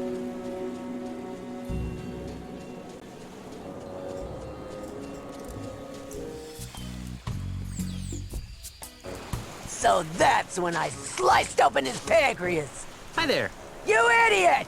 What do you think you're doing? What's the matter? He'll see us, you ignoramus! I'm out of here! Fire! You may want to move a couple of feet to your left. Gee, thanks. You're welcome. Now go away so I can resume my discussion with the delightful Miss Daisy. I can't use this. I don't think so. It looks really heavy. Who are you, you annoying little miscreant? I'm Guybrush Threepwood, mighty pirate. And you are? Jumbo Lafitte, last of the Lafitte pirates. Where'd that cannonball come from? That dreadful Admiral Kasaba person. Every time he sees 3 or more pirates talking, he thinks there's a conspiracy afoot. So he begins to lob cannonballs at us. If I weren't so comfortable here on the beach, I'd sail out there and give him a piece of my mind. Are you aware that you've got a pair of parrots on your shoulders? Really? I hadn't noticed. Was that sarcasm? You know, I can't really tell anymore. In any event, these are, in fact, my parrots. I call them hugging and kissing. You're joking. You're not joking. Which parrot's hugging and which one's kissing? I can't believe I just asked that. I don't know. They're identical twins. It's too bad, too. Why? Because they're special parrots. Special how?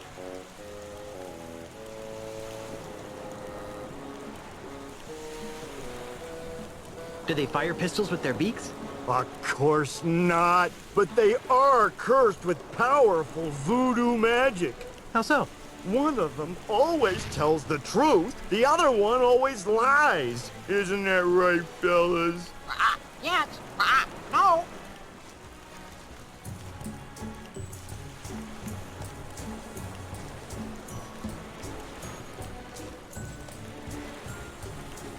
Oh, if I knew which one was which, they would be tremendously useful. As it is, they're rather annoying. You're awfully large. Figured that one out all by yourself, did you?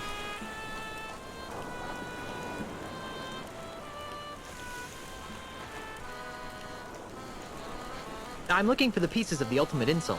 What's that? It's an ancient voodoo talisman of butt-numbingly incredible power. Ooh, sounds dreadful. Jumbo Lafitte. Any relation to Tiny Lafitte? Tiny Lafitte was my father.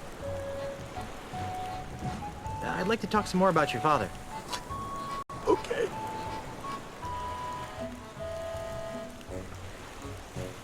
Are you sure you weren't adopted? After all, you're so big and Tiny was so... tiny. You should have seen my mother. She was a large woman, I take it? She had a picture of Monkey Island tattooed on her butt. So? Actual size. Ugh. This is obviously a painful subject. Let's talk about something else. Okay.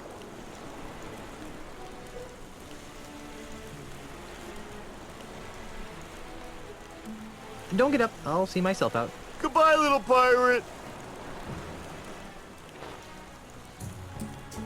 This guy looks pretty big. I'm surprised he needs a fire to keep him warm.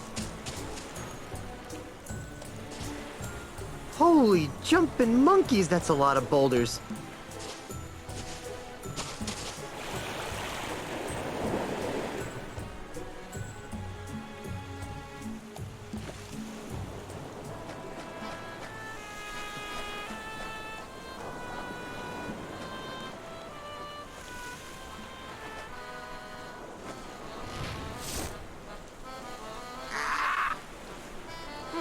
Kinda sounds like a parrot.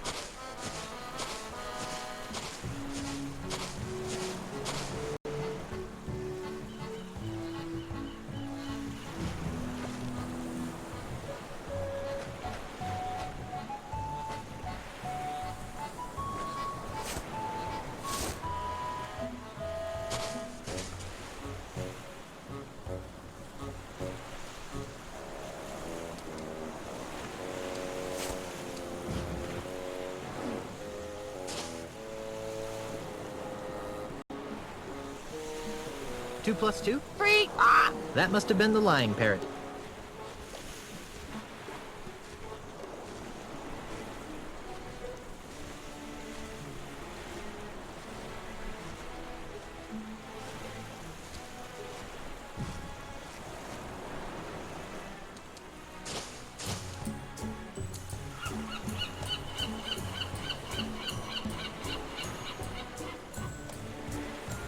What's my name? Davy Jones. That must have been the lying parrot.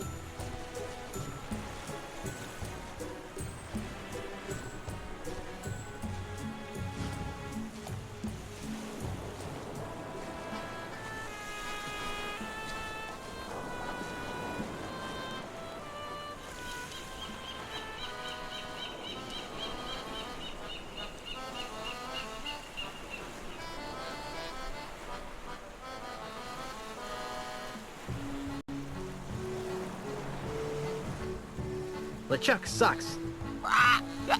LeChuck sucks.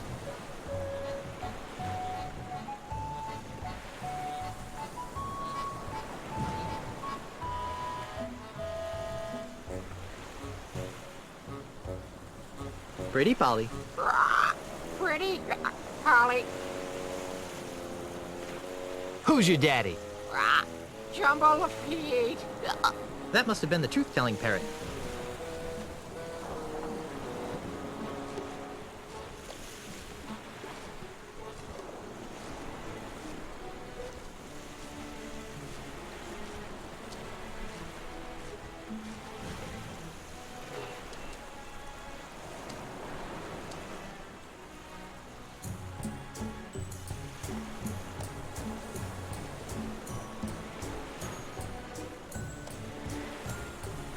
Never mind.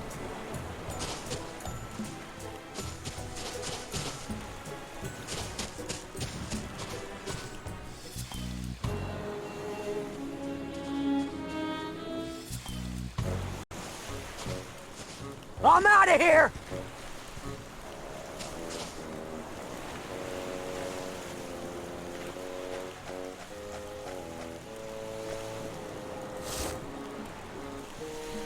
I don't think he'd like that. I don't think he'd like that.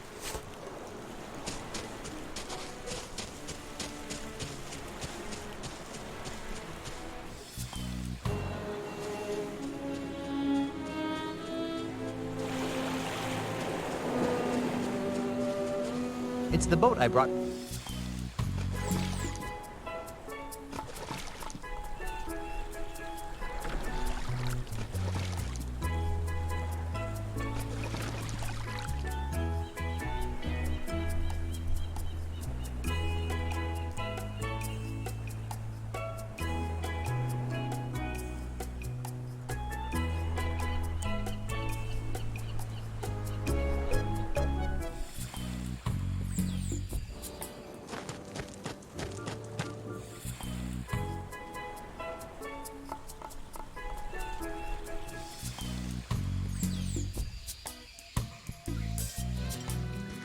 What's that?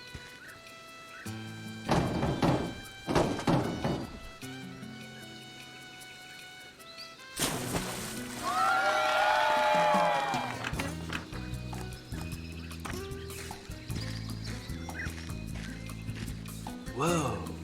Nice dive. Thank you, my friend. I fear that my skills have atrophied as of late, though. I'm not half the diver I used to be. That was one of the best plank dives I've ever seen. And who are you that would take such pains to flatter an aging plank diver? My name is Guyver Streepwood. I'm a mighty pirate. Ah, a pirate. It's rare to encounter a genuine pirate on Jambalaya Island these days. So I noticed. Well, Mr. Mighty Pirate, my name is Marco de Pollo, and I am the greatest plank diver in the world. I'm looking for the pieces of the ultimate insult. What would I know of such things? One of the pieces is a bronze hat. I never wear hats. They might screw up the shape of my naturally streamlined head. One of the pieces is a silver monkey head. I'm sorry, but that doesn't ring a bell. One of the pieces is a golden man of some sort. How peculiar. This solid gold all-world diving trophy looks like a golden man of some sort. It's over by the judge's table. Perhaps you're not the best person to ask about the ultimate insult. Perhaps not. I just remembered a previous engagement. Bye.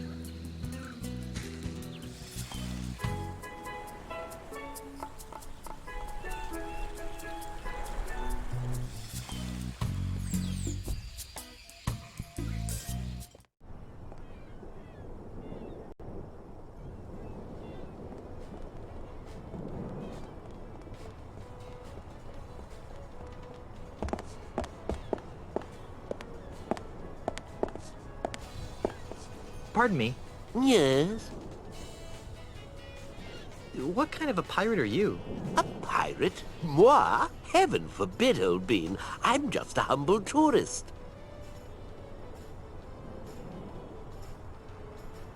Do you know where I can find the pieces of the ultimate insult? Is that a fruit-flavored drink over at Planet Threepwood? No, it's a dangerous voodoo talisman of inexplicably soul-crunching power. Its pieces are supposed to be somewhere on Jambalaya Island. Ooh, a scavenger hunt! How thrilling! Maybe I can help. What do the pieces look like? One of the pieces looks like a bronze pirate hat. A bronze pirate hat? That's interesting. Why? Take a good look at this statue, boyo. Do you really think the bronze hat I'm looking for could have come from this statue? Well, that'd be my guess. I've had just about enough talking about the ultimate insult for now. Fair enough.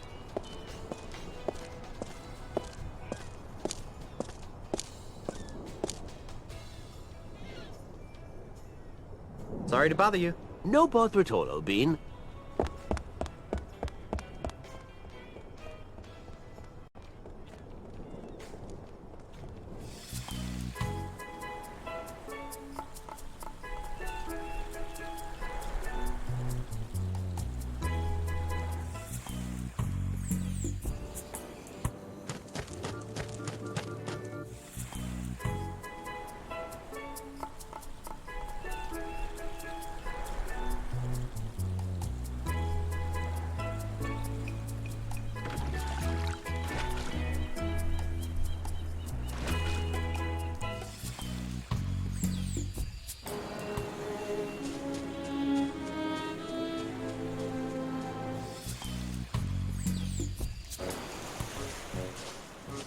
I'm out of here!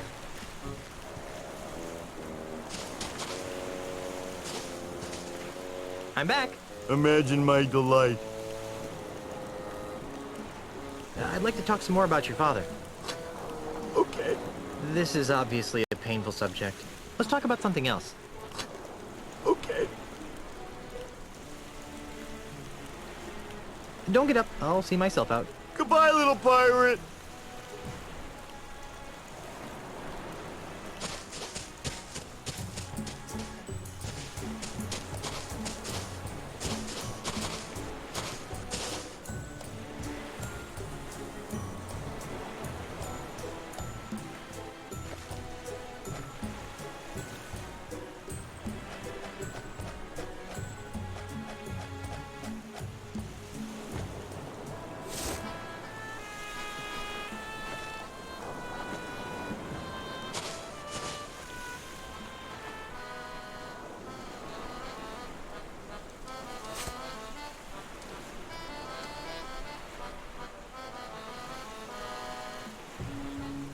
What are you? A freaking parrot thing. That must have been the truth-telling parrot.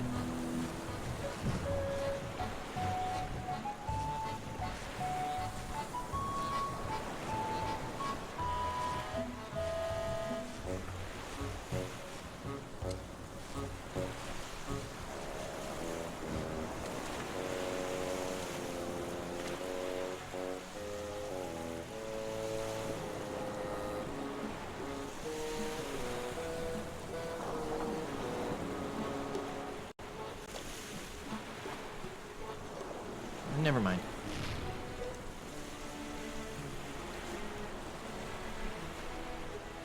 Never mind.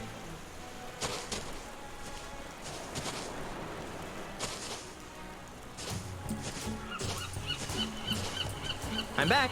Imagine my delight. I'd like to talk some more about your father. Okay. This is obviously a painful subject. Let's talk about something else. Okay.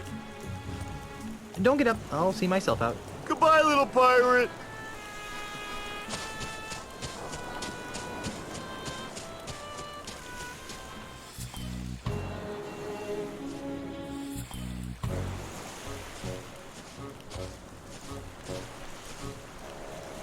I'm out of here!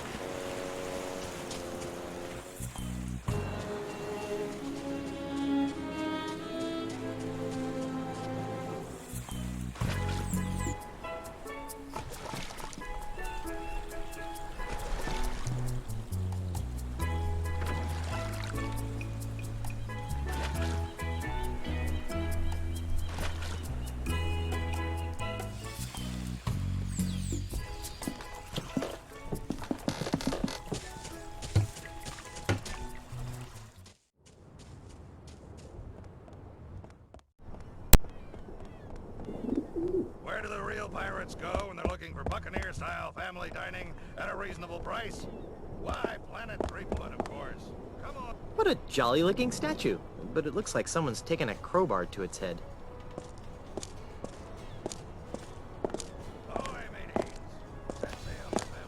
Pardon me. Yes?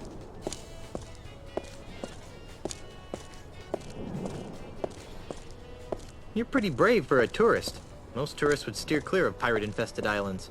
Normally, you'd be right. In the past, I've avoided islands like Jambalaya because of their pirate problems. But my tour guide assured me that Jambalaya has been scrubbed clean of its more undesirable pirate elements, if you catch my drift. What would you say if I told you that I was one of those undesirable pirate elements? You? Don't be so hard on yourself. You may be a little smelly, and your manners could use some improvement, but you're not even 1/10 as vile as one of those rapacious brigands that used to roam this island. I think I've just been insulted. No, really, I am a grog-swilling, sword-waving reprobate. Honest. Whatever you say, old chap. That's a great ensemble. Isn't it, though? My wife picked it out for me. It looks like a produce cart exploded on your arms. What are you doing?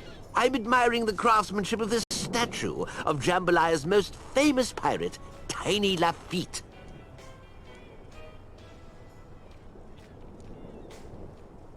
What made Tiny so famous? He was the friendly pirate of Jambalaya Island. He robbed from the bad and gave to the nice. And he always said please and thank you. Twice. He's the perfect symbol of the new, non-threatening Jambalaya Island.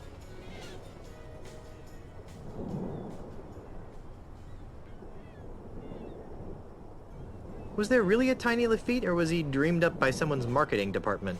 Oh, he's real, all right. I hear his son lives across the bay or nothing at all.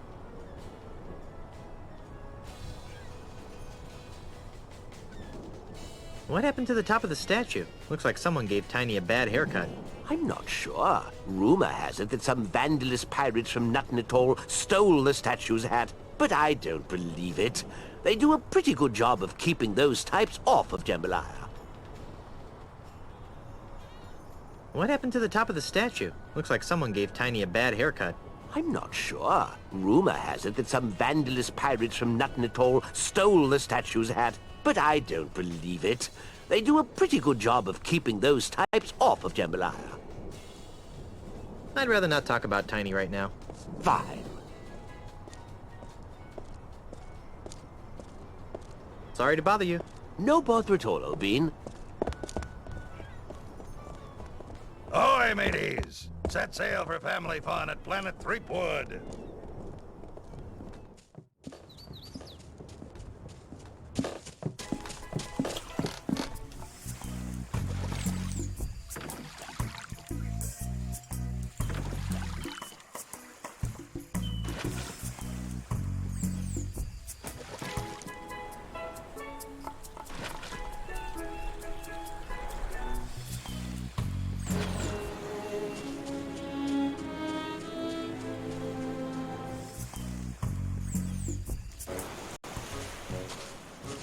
I'm out of here!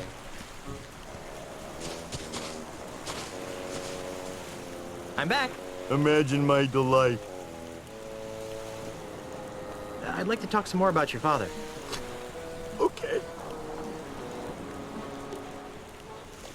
Was he really called Tiny the Friendly Pirate? No! My daddy was everything a real pirate should be. Violent, vulgar, psychotic. Pirates lined up for miles to spit on his grave.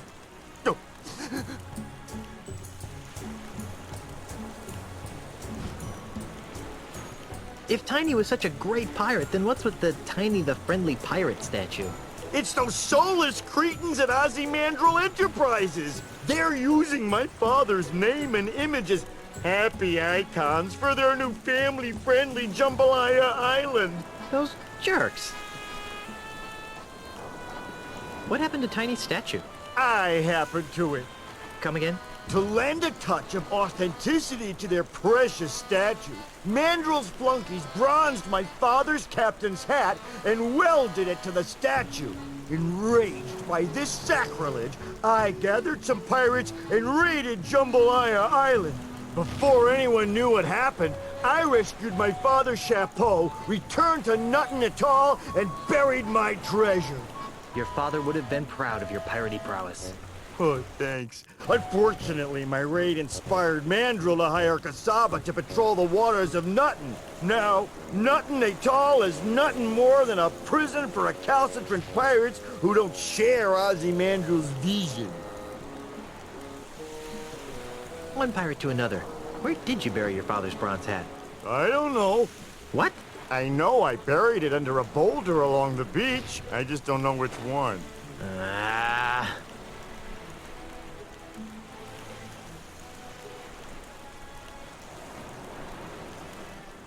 If I find your father's hat, can I borrow it? I don't know. Why do you want it?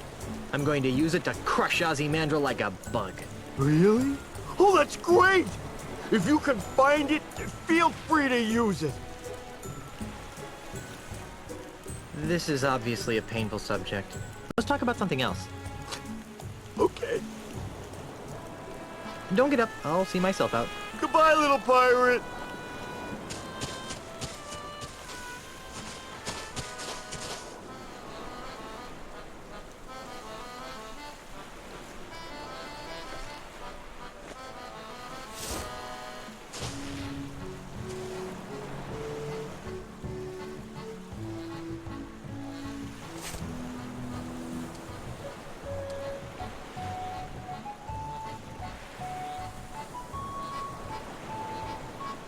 Is Tiny Lafitte's hat buried under this rock?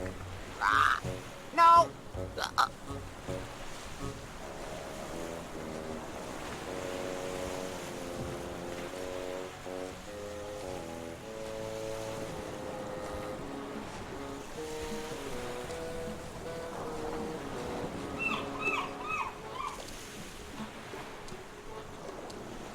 What's the capital of North Dakota? Go. That must have been the truth-telling parrot.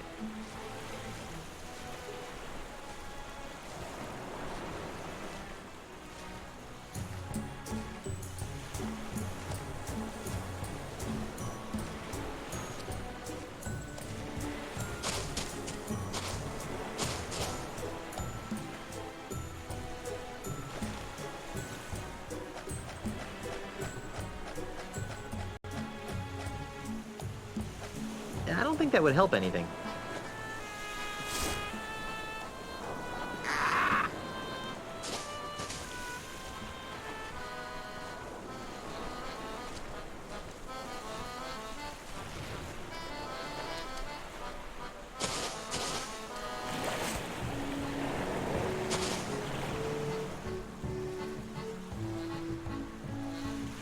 Two plus two?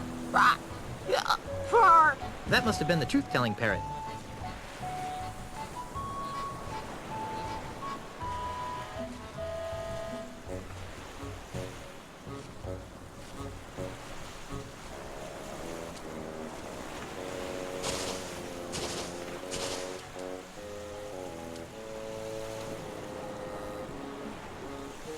Is Tiny Lafitte's hat buried under this rock? No. I know that that parrot always tells the truth, so Tiny Lafitte's hat must not be here.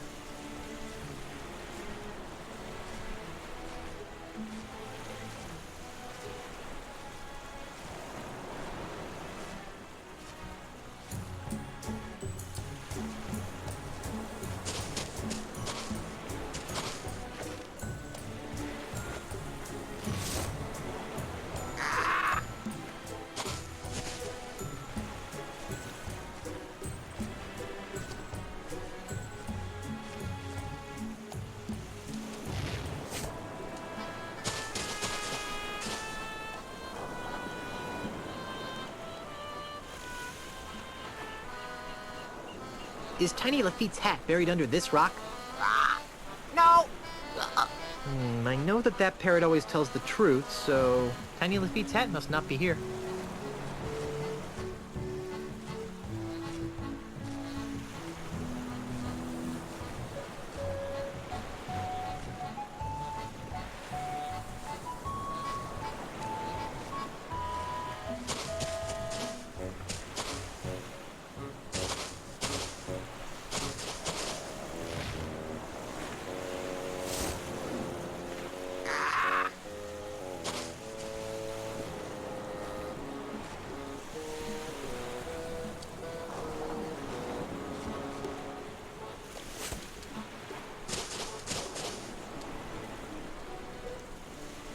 Is Tiny Lafitte's hat buried under this rock?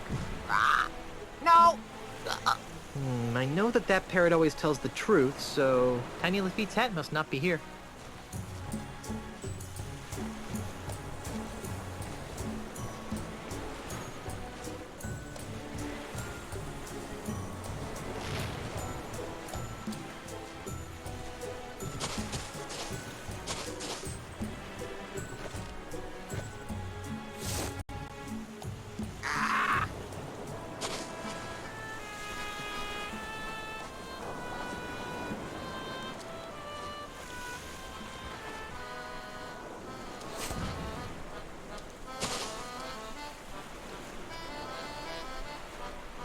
Is Tiny Lafitte's hat buried under this rock?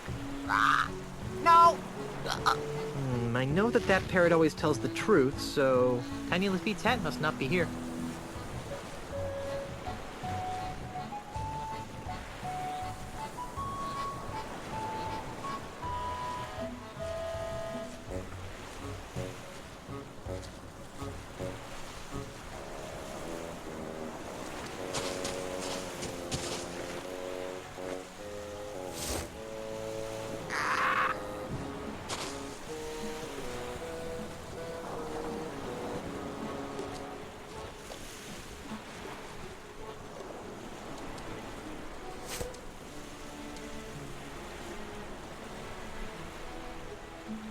Is Tiny Lafitte's hat buried under this rock?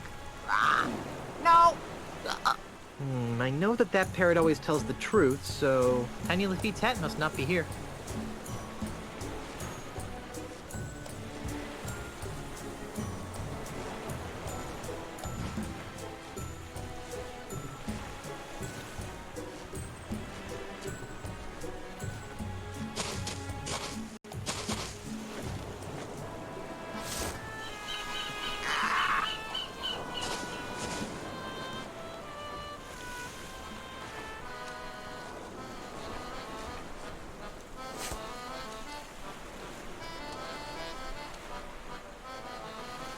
Is Tiny Lafitte's hat buried under this rock? No. I know that that parrot always tells the truth, so Tiny Lafitte's hat must not be here.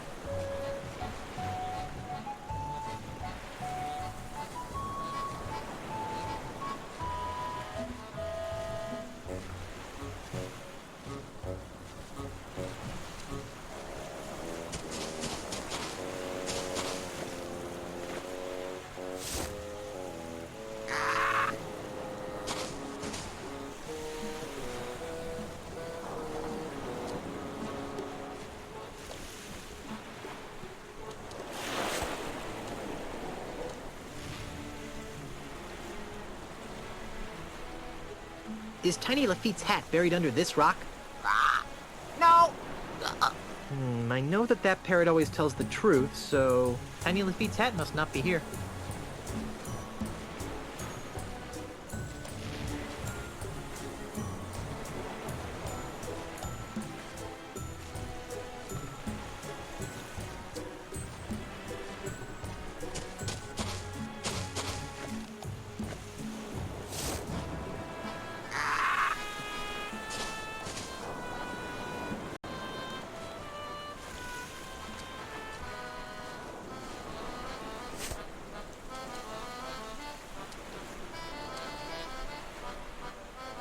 Is Tiny Lafitte's hat buried under this rock?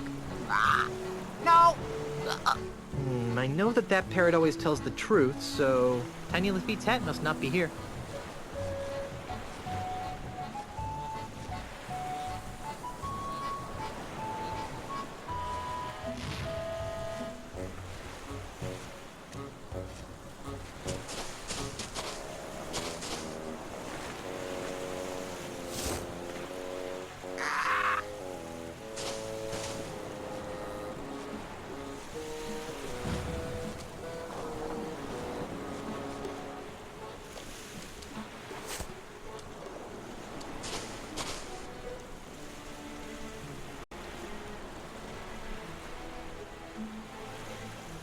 Is Tiny Lafitte's hat buried under this rock?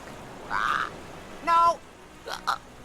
I know that that parrot always tells the truth, so Tiny Lafitte's hat must not be here.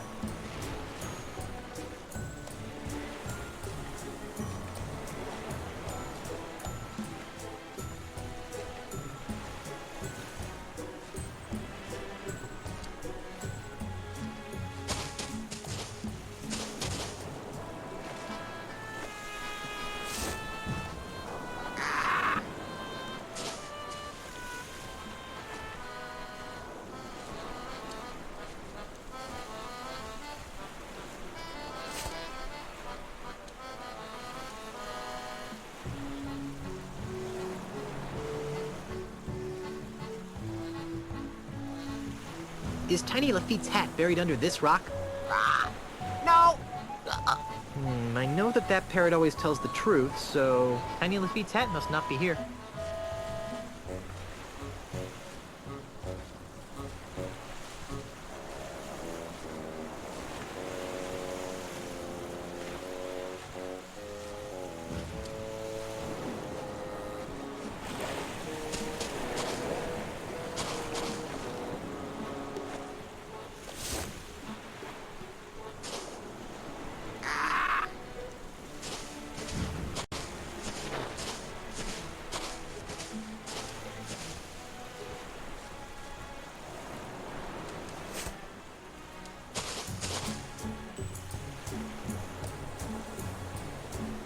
Is Tiny Lafitte's hat buried under this rock?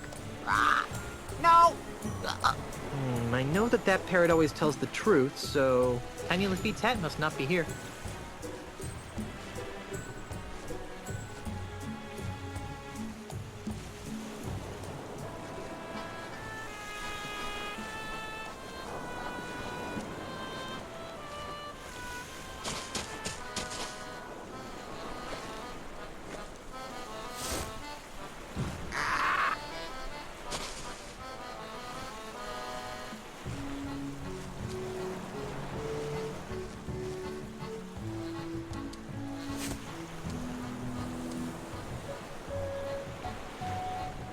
Is Tiny Lafitte's hat buried under this rock? No! I know that that parrot always tells the truth, so Tiny Lafitte's hat must not be here.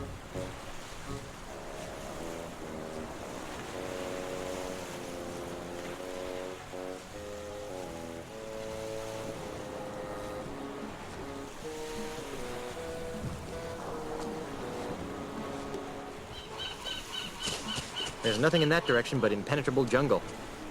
There's nothing in that direction but impenetrable jungle.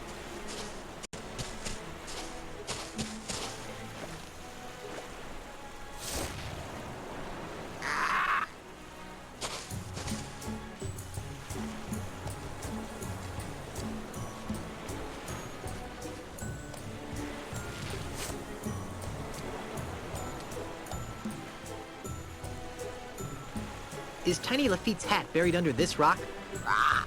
No!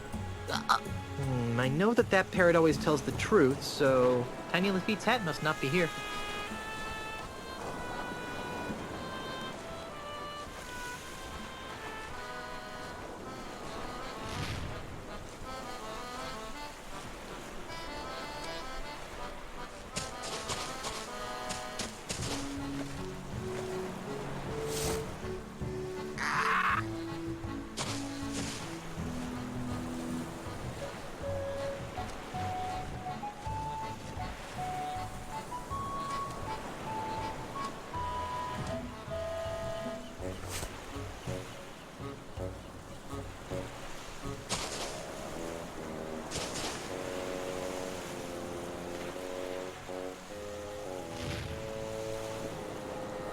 Is Tiny Lafitte's hat buried under this rock?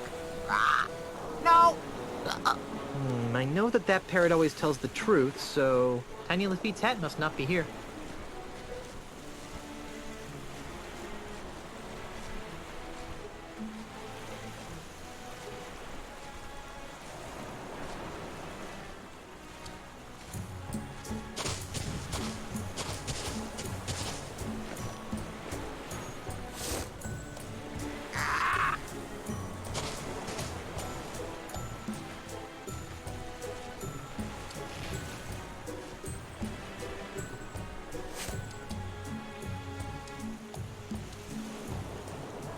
Is Tiny Lafitte's hat buried under this rock? No! I know that that parrot always tells the truth, so Tiny Lafitte's hat must not be here.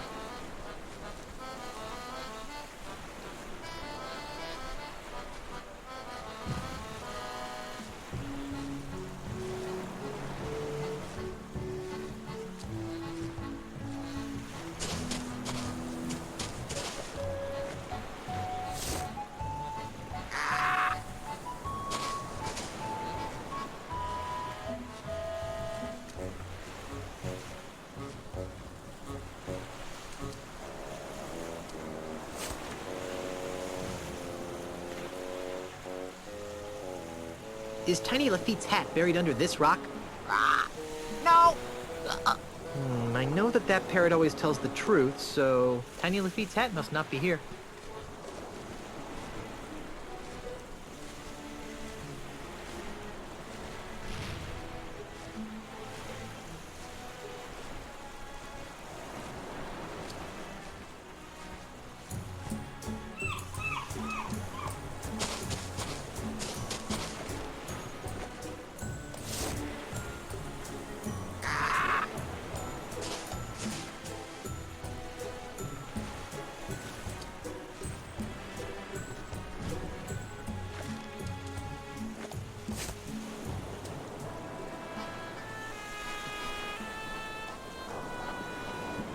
Is Tiny Lafitte's hat buried under this rock? No! I know that that parrot always tells the truth, so Tiny Lafitte's hat must not be here.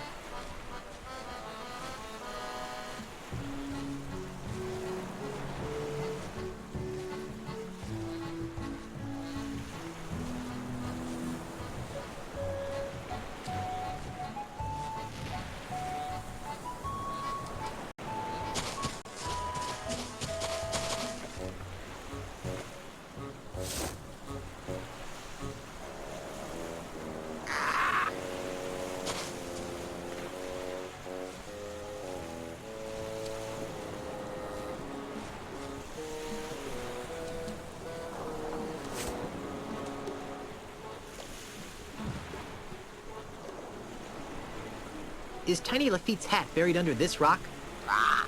No! I know that that parrot always tells the truth, so Tiny Lafitte's hat must not be here.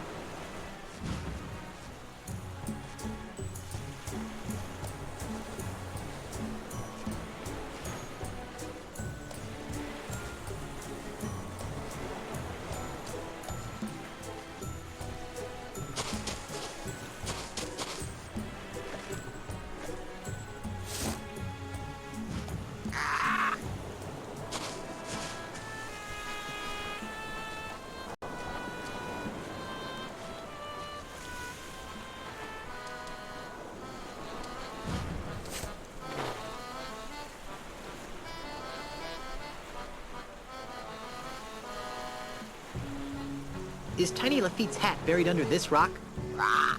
No. I know that that parrot always tells the truth, so Tiny Lafitte's hat must not be here.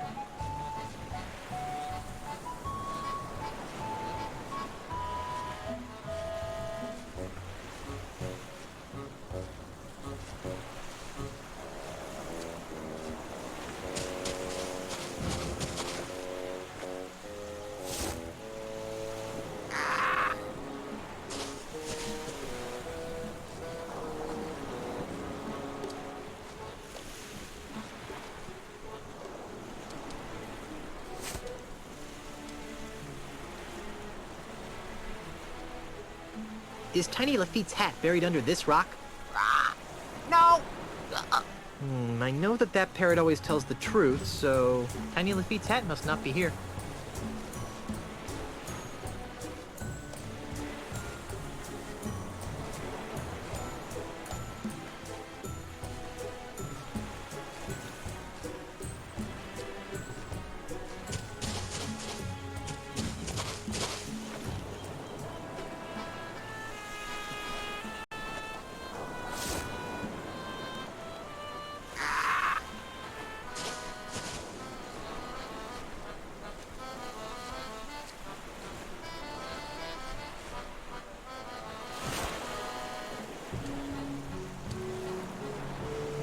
Is Tiny Lafitte's hat buried under this rock?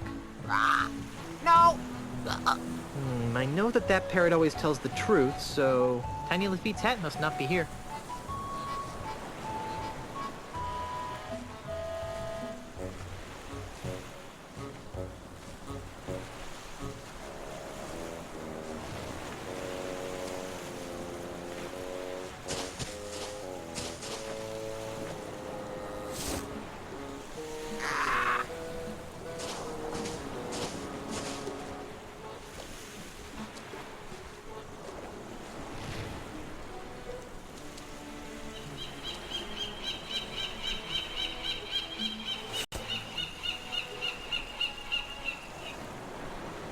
Is Tiny Lafitte's hat buried under this rock?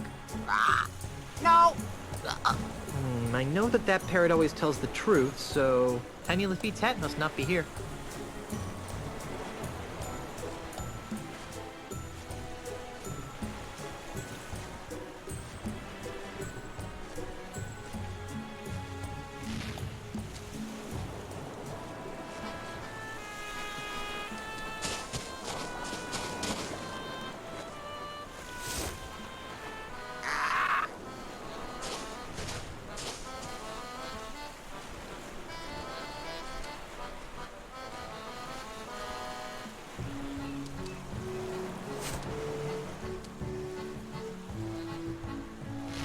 Is Tiny Lafitte's hat buried under this rock?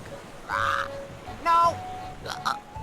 I know that that parrot always tells the truth, so Tiny Lafitte's hat must not be here.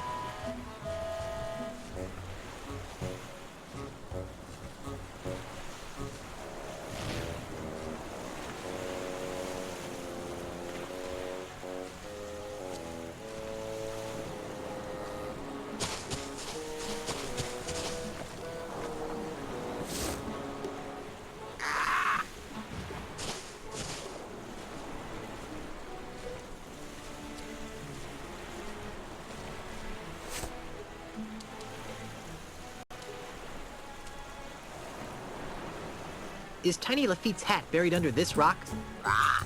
No. I know that that parrot always tells the truth, so Tiny Lafitte's hat must not be here.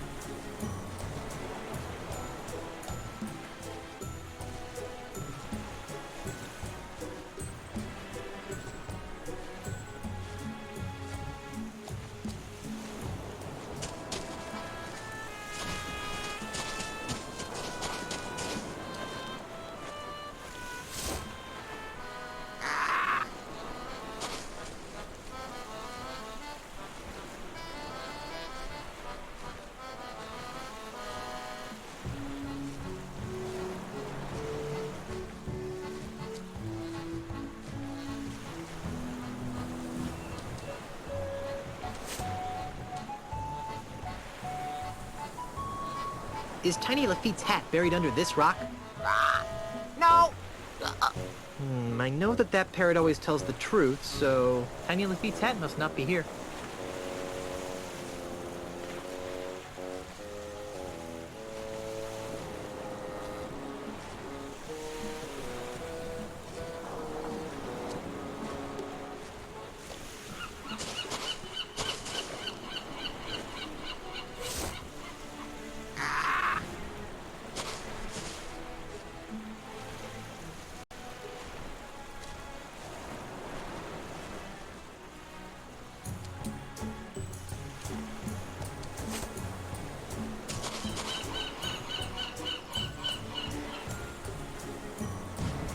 Is Tiny Lafitte's hat buried under this rock?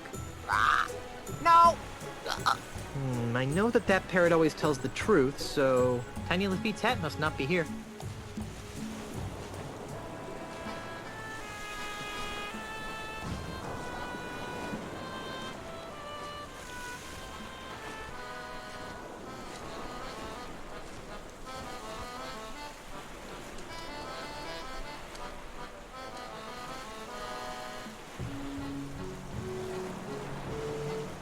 Is Tiny Lafitte's hat buried under this rock?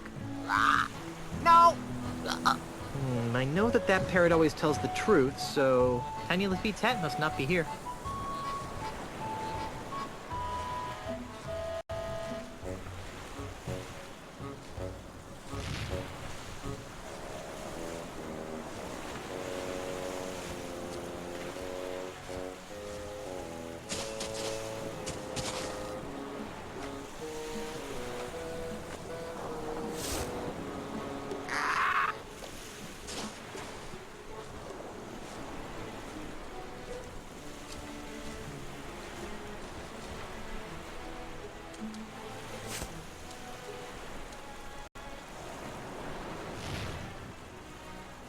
Is Tiny Lafitte's hat buried under this rock? No! I know that that parrot always tells the truth, so Tiny Lafitte's hat must not be here.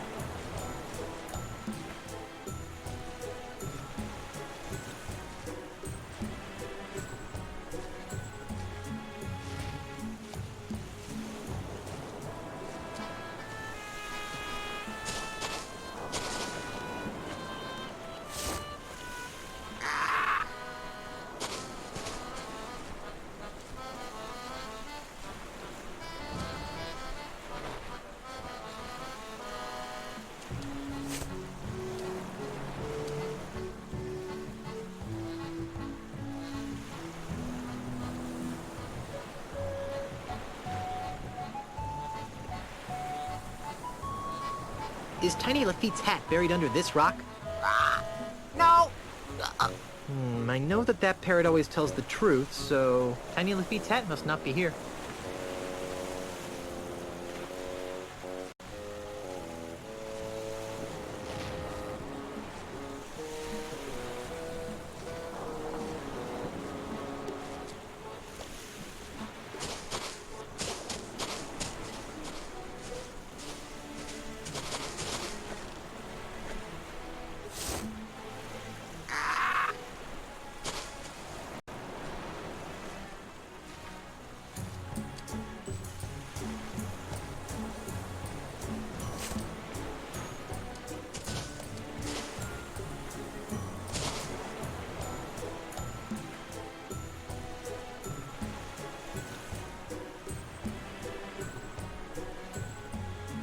Is Tiny Lafitte's hat buried under this rock?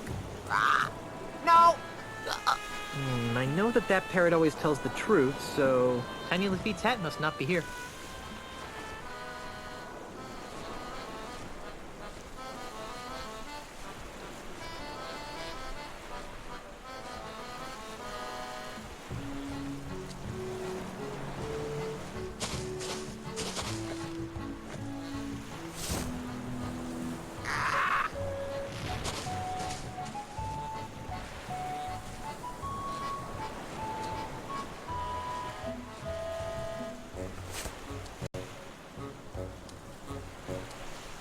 Is Tiny Lafitte's hat buried under this rock? Heck yes! I know that that parrot always tells the truth, so Tiny Lafitte's hat must be buried under this rock.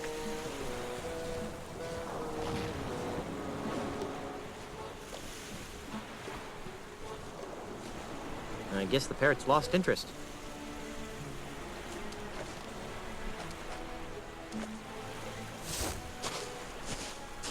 Hi there, little Guybrush. Hi there, Big Guybrush. Hi there, little LeChuck. Ahoy there, Big Guybrush.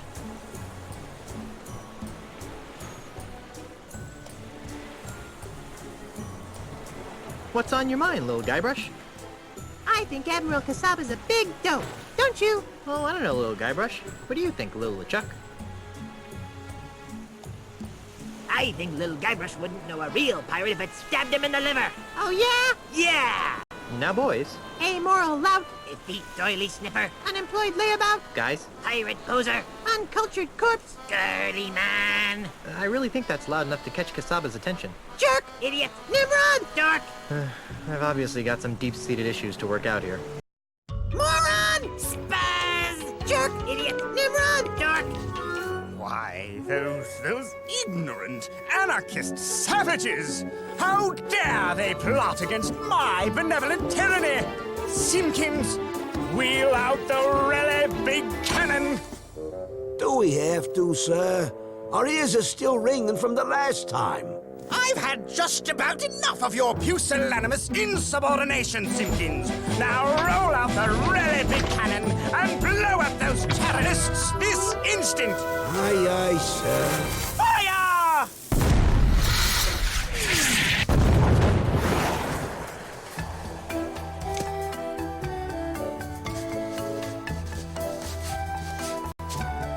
Wow, here it is. The bronze hat of Tiny Lafitte.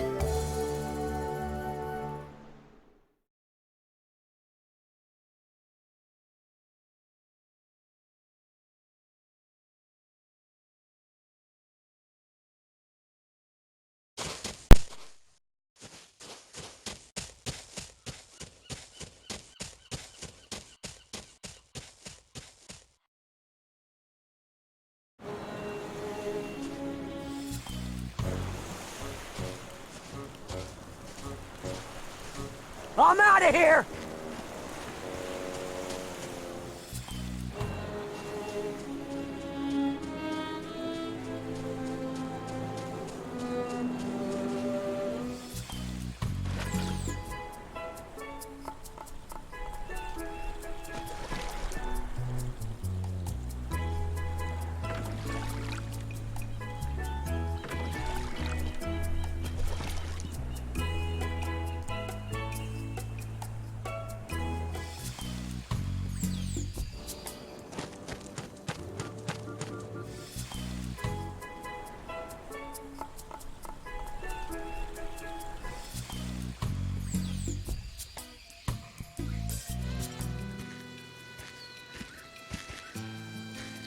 Don't touch that oil. It's very expensive.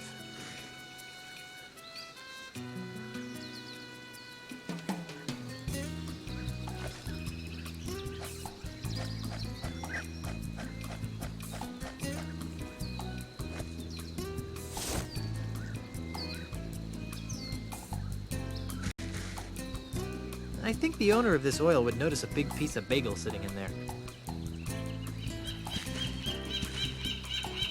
Well, here goes nothing. Oh. Good gravy, that tastes horrible. Ugh.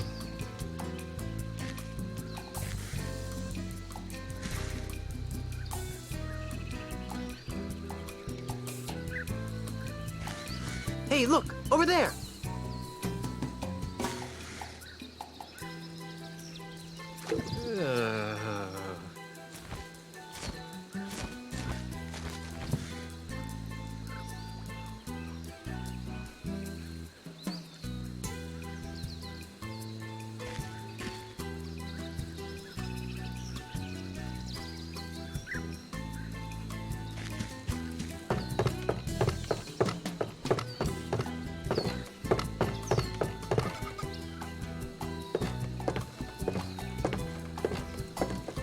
Excuse me.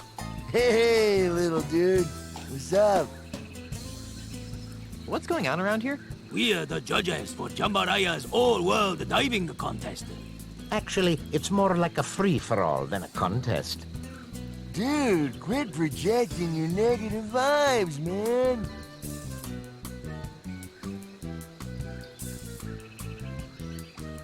Nice trophy. Isn't it a trip? It is awarded to the winner of the all-world prank diving contest. Can I take a closer look at that trophy? Are you kidding? Oh, only the winners of the all-world prank diving contest are allowed to touch the trophy.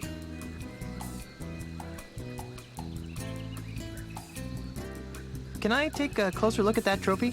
Are you kidding? Oh, only the winners of the all-world prank diving contest are allowed to touch the trophy.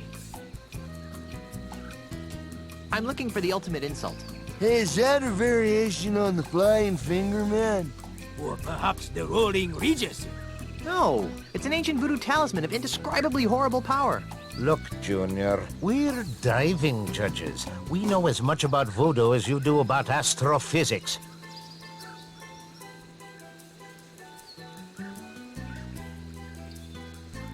Are you guys sure you can't help me find the ultimate insult? No. I'm off. Aloha. Whatever. See you, dude.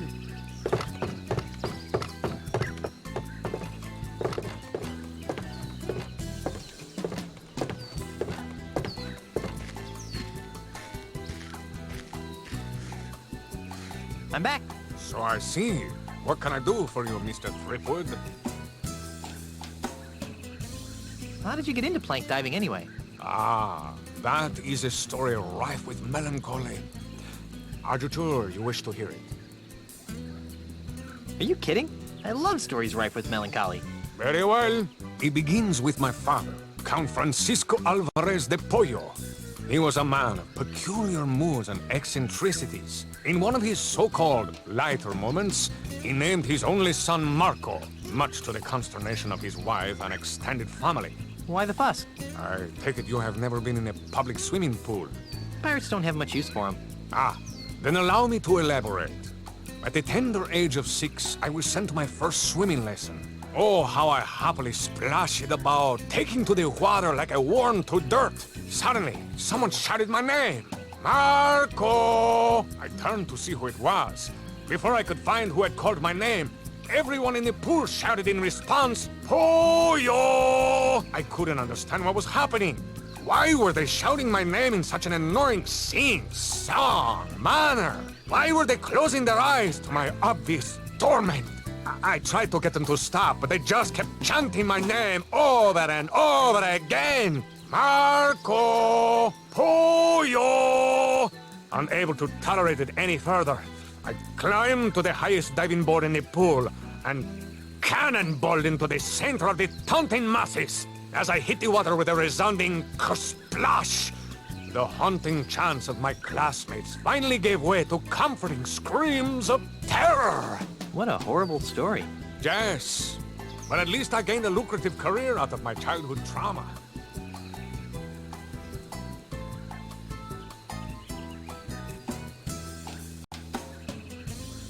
Are you really the greatest diver in the world? Yes. I have spent years searching the planet for someone who could better me in the art of the plank dive, but to no avail. How sad.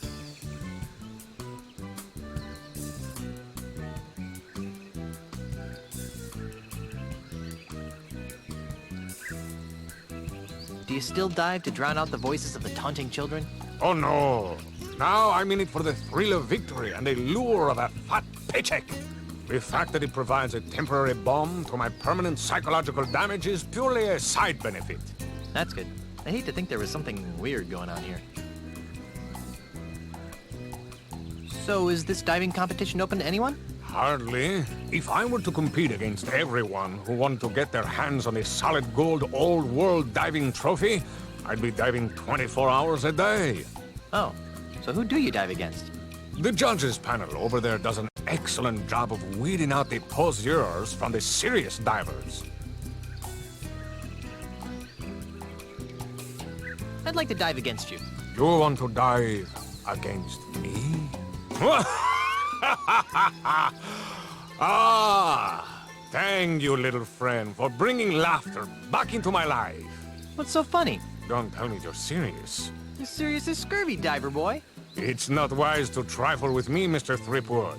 I am the greatest diver in the world! Second greatest, you mean? Very well. The gauntlet has been thrown. I suppose you have been certified by the judging committee? Certified? Do you think I am some sort of clown who accepts the challenges of every 2-shilling braggart that comes my way? Yes? If you want to dive, go to the judges committee and get certified.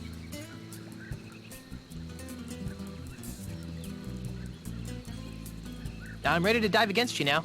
So, you've managed to get yourself certified? No. Then you're not ready to face me. I'm ready to dive against you now. So, you've managed to get yourself certified? No. Then you're not ready to face me. I just remembered a previous engagement. Bye.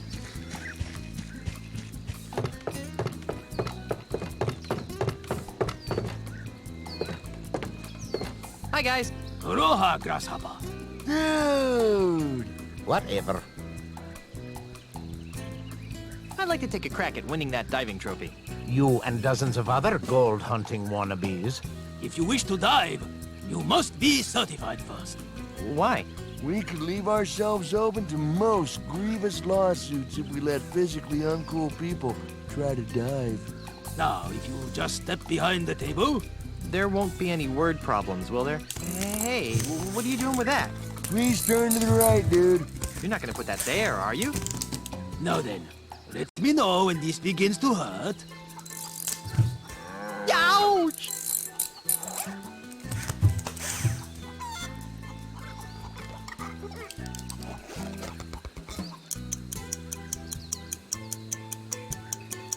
And another thing, I think the staple gun was completely uncalled for. Be that as it may, you have passed the physical. Really? Don't act so shocked. You'd have to be a palsy-ridden grandmother to fail. Here's your certificate. Feel free to challenge our champion diver whenever you want to dive.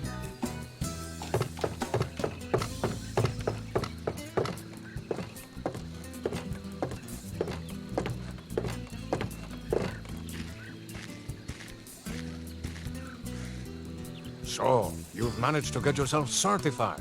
Ah! I've seen palsy-ridden grandmothers with better qualifying scores. So, are you challenging me to a dive-off then? You better believe it. Then, prepare to be humiliated, Mr. Threepwood. Marco de Pollo is about to attempt a keel-haul alpha monkey rum barrel combination. Let's give him complete silence for this dive.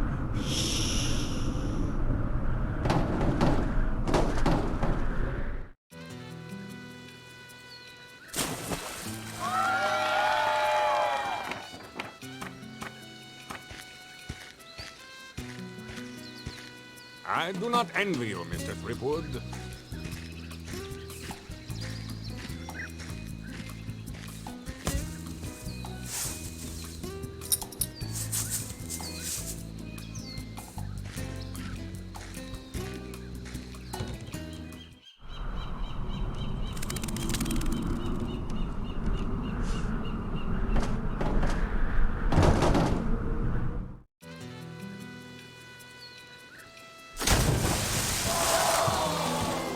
Darn. I wasn't that bad, was I? Rats. The winner and still all-world prank diving champion is Marco de Pollo.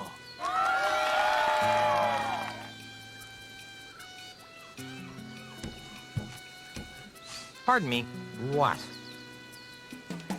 What was wrong with my last dive? It sucked. Could you be more specific? Nope.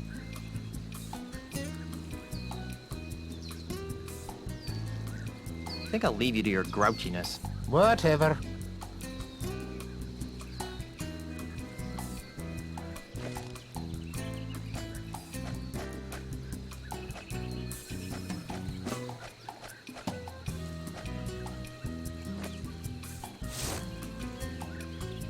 Why are you showing me this? I don't rightly know.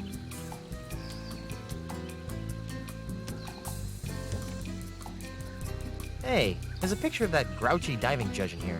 And that must be his beautiful blonde wife that he's with.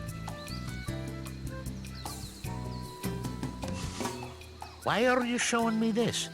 I don't rightly know. Pardon me. What?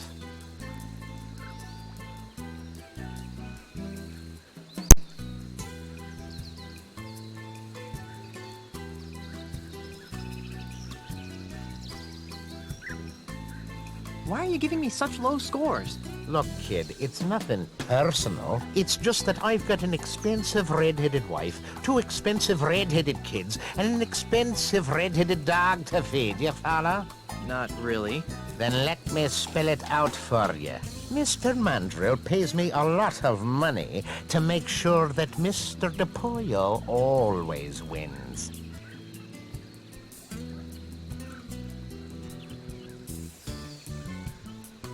Whatever Mandrill's paying you to fix this contest, I'll double it. I appreciate the sentiment, Junior, but it's obvious that you don't have 2 shillings to rub together, much less the kind of dough it takes to keep my red-headed wife living in the manner to which she's accustomed.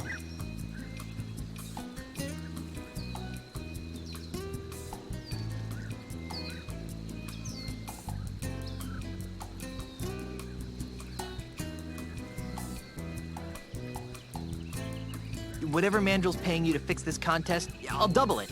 I appreciate the sentiment, Junior, but it's obvious that you don't have 2 shillings to rub together, much less the kind of dough it takes to keep my red-headed wife living in the manner to which she's accustomed.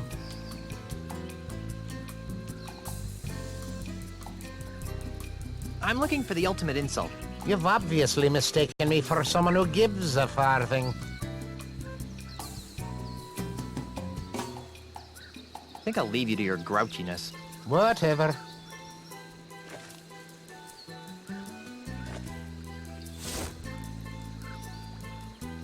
Why are you showing me this? I don't rightly know. Hey, there's a picture of that grouchy diving judge in here. But that blonde he's with is definitely not his lovely red-headed wife. Pardon me. What?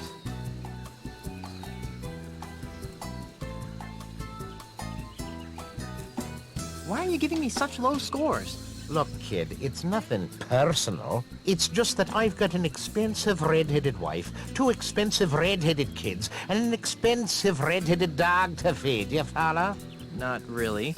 Then let me spell it out for you. Mr. Mandrill pays me a lot of money to make sure that Mr. DePollo always wins.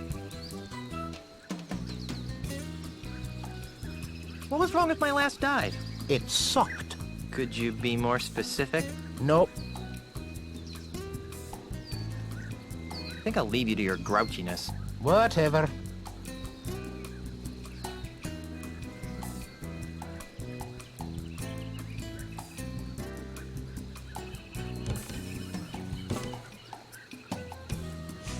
Pardon me?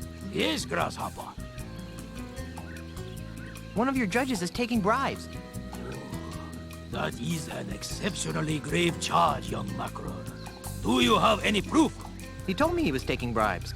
Is anyone here taking bribes? Nope. No way, man. If I were you, I'd refrain from making baseless accusations in the future. What was wrong with my last dive? The perfect dive should leave no trace of the diver upon the water. As you seek perfection in your dives, seek perfection in your splashes. Are you saying that my splashes are too big? Yes. You might try making your form more aerodynamic, like that of a swordfish. Fish are aerodynamic? Aloha. May your life be big and your splashes be small.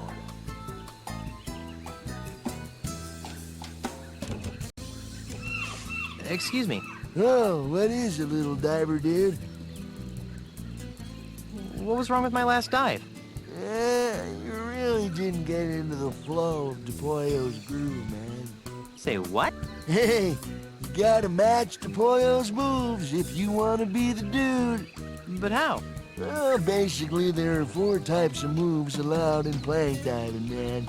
Well, first you got the keel haul, you know, a mellow, swan-like move that you can do by lifting your nose up in the air.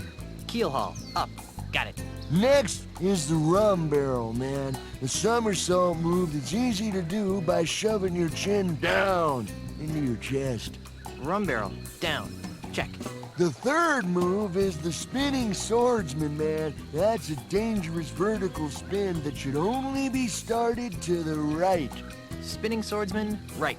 Okay. Finally, there's the alpha monkey, a chest-pounding maneuver that always starts with the left hand. Alpha monkey left. Good. Okay, bro, pay attention to the moves that DePollo makes, you know, and try and match them. For example, on his last dive, he did a keel haul, alpha monkey, rum barrel, combination. So, if you wanted to match him, you'd lean... Up, left, down. You got it, man.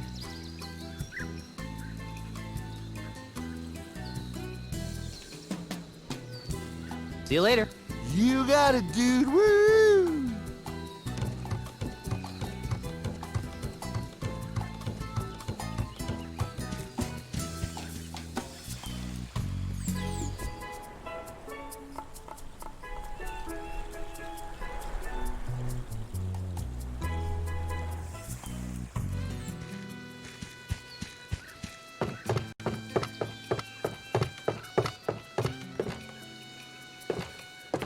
Pardon me.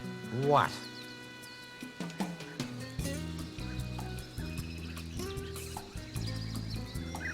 Why are you giving me such low scores?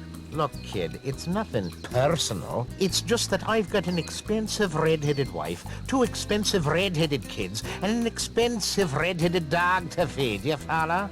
Not really. Then let me spell it out for you. Mr. Mandrill pays me a lot of money to make sure that Mr. DePollo always wins.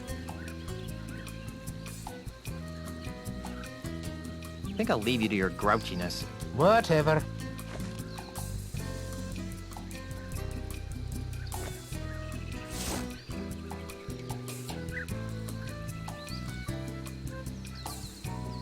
What's this? It's a brochure for Stan's Jambalaya Timeshare Emporium. Yeah? So? Take a look at page 3. Yikes! I think your red-headed wife would be very interested to find out about the time you've been sharing with this blonde, don't you? You got it all wrong, kid. She's just a friend of the family. Really? Really?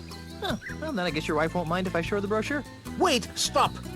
What do you want? What's it worth to you? I've got money, jewels, property, anything. Just don't tell my wife. Fine. All I want is a fair diving competition. That's all? Really? Really? Do we have a deal? Deal. It won't do you any good, though. DePollo's too good to be beaten by a flat-headed loser like you.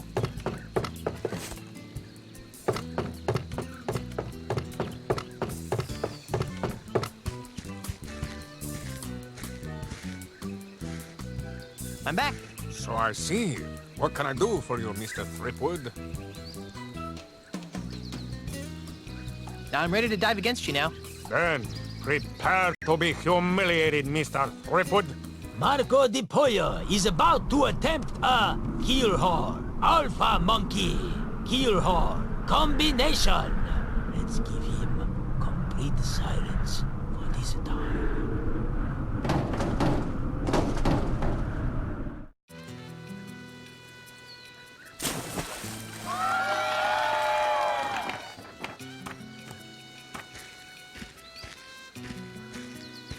The plank is yours, Threepwood.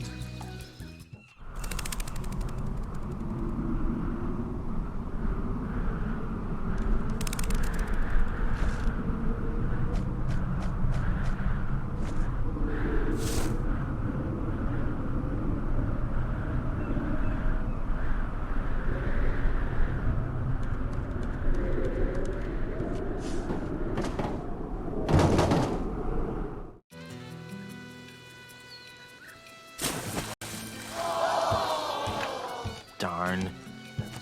It's nice to see that good old-fashioned blackmail still works in some parts of this modern world. I guess the dunce cap worked. Whoa! Flashback, man! Marco de Pollo wins again!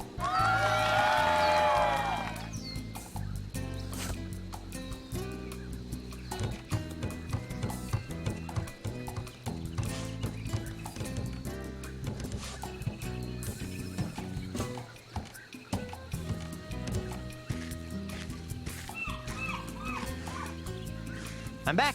So I see. What can I do for you, Mr. Threepwood? I'd like to dive against you again. Again? Are you some sort of masochist? I don't know. You some kind of chicken? Oh, fine. Just remembered you asked for this humiliation. Marco de Pollo is about to attempt a spinning swordsman, keelhaul, alpha monkey combination. Let's give him complete silence for this time.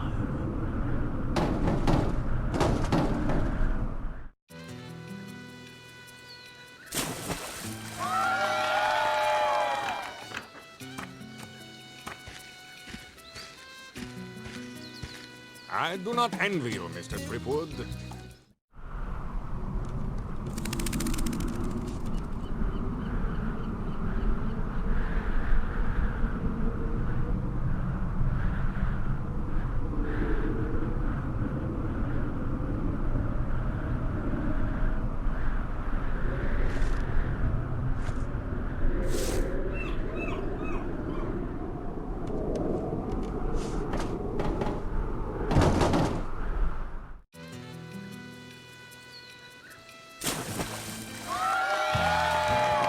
Cool. It's nice to see that good old-fashioned blackmail still works in some parts of this modern world. I guess the dunce cap worked. Whoa, dudes, this is unprecedented. The newcomer has tied Marco de Pollo! What happens now? We move on to the tiebreaker round.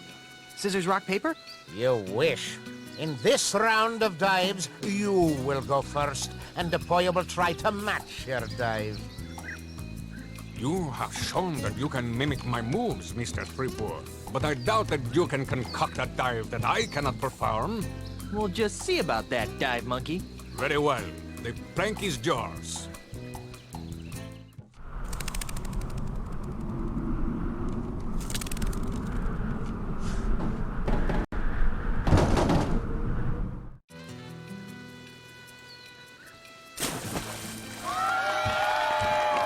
Cool. It's nice to see that good old-fashioned blackmail still works in some parts of this modern world. Looking good.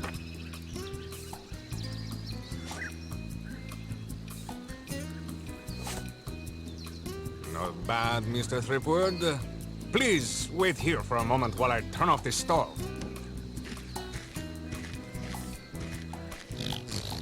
What Marco doesn't know is that we've replaced his regular baby seal oil with STARBUCCANEER'S Schmear Whiz. Let's watch. Now, my friend, prepare to watch a master in action.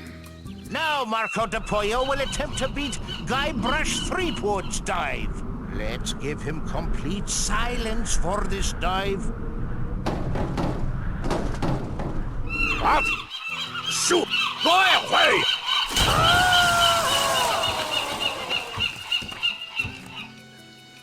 Ladies and gentlemen, The new all-world plank diving champion is,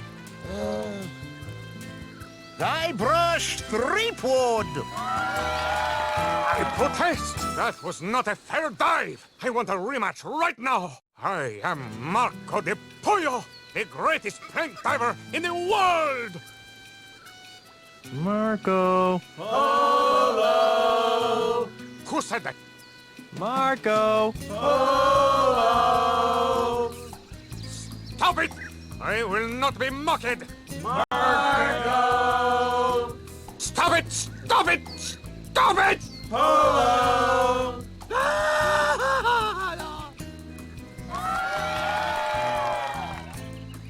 Gee, I wonder how Elaine's doing.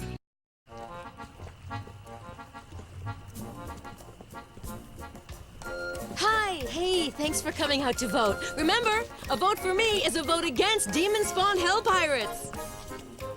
Thanks for your support, citizen. Good times and free grog are just around the corner.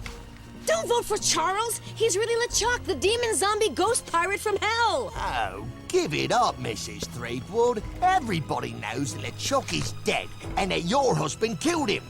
You'll have to excuse her, Mr. Charles. Think nothing of it, my good man. There, you see? Charles is LeChuck. Look! Well, that should just about wrap things up. I think I'll go pack my bags and get ready to move into the governor's mansion.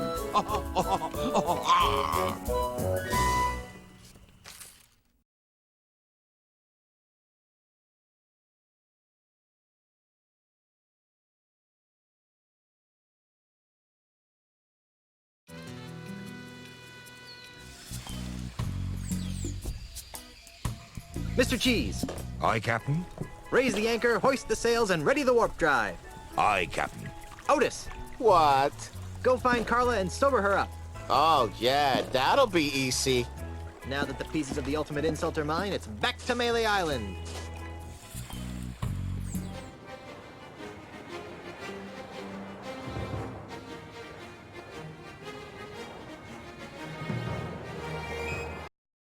Honey, I'm home. LeChuck! That's Governor LeChuck to you, Seatgood. No way! Yes way. Ozzy, I had a feeling you were working for LeChuck. I'm afraid you got it backwards, pirate boy. LeChuck's working for me. Well, that makes me feel better. Governor LeChuck, would you be kind enough to relieve Mr. Threepwood of the pieces to the ultimate insult? It'd be a pleasure, Mr. Mandrill. Don't do it, LeChuck. He wants to use the ultimate insult to humiliate every pirate on the face of the earth. And? You know? Oh, of course he knows, you sloth-brained pile of kookaburra droppings. But why, LeChuck? Why would a swashbuckling, albeit demonically evil, pirate like yourself willingly aid in the mass emasculation of your fellow buccaneers? Well, that's a long story, Sheepgood. Oh, no. But it basically boils down to two reasons. First of all, this mandrill scallywag pulled me out from under that mountain of ice that you left me under. And LeChuck always repays his debts.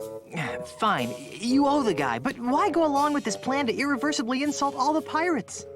Because, you seafaring scumweasel, when we succeed in breaking the fighting spirit of all the pirates, LeChuck will finally have the one thing he's always wanted in life. Or death, as the case may be. You don't mean... Yes. Elaine Marley's hand in marriage. Excuse me. See the ring on this finger? You're a little late, bucko. Well, I think I can fix that. LeChuck, no! We may need him as a hostage. Yeah, a hostage. Besides, even if you kill me, Elaine's still never marry you. She hates your stinking undead guts.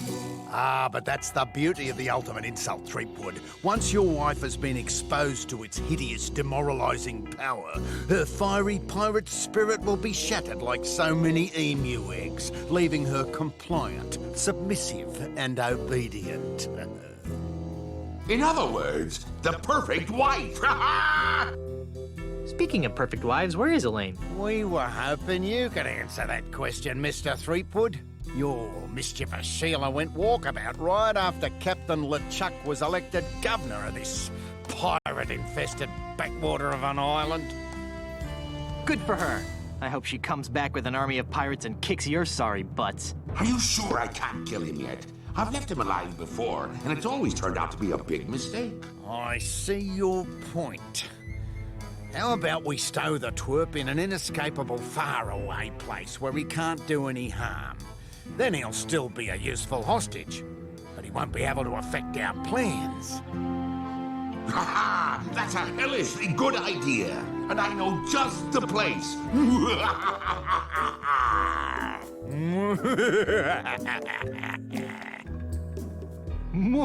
ha ha ha ha ha.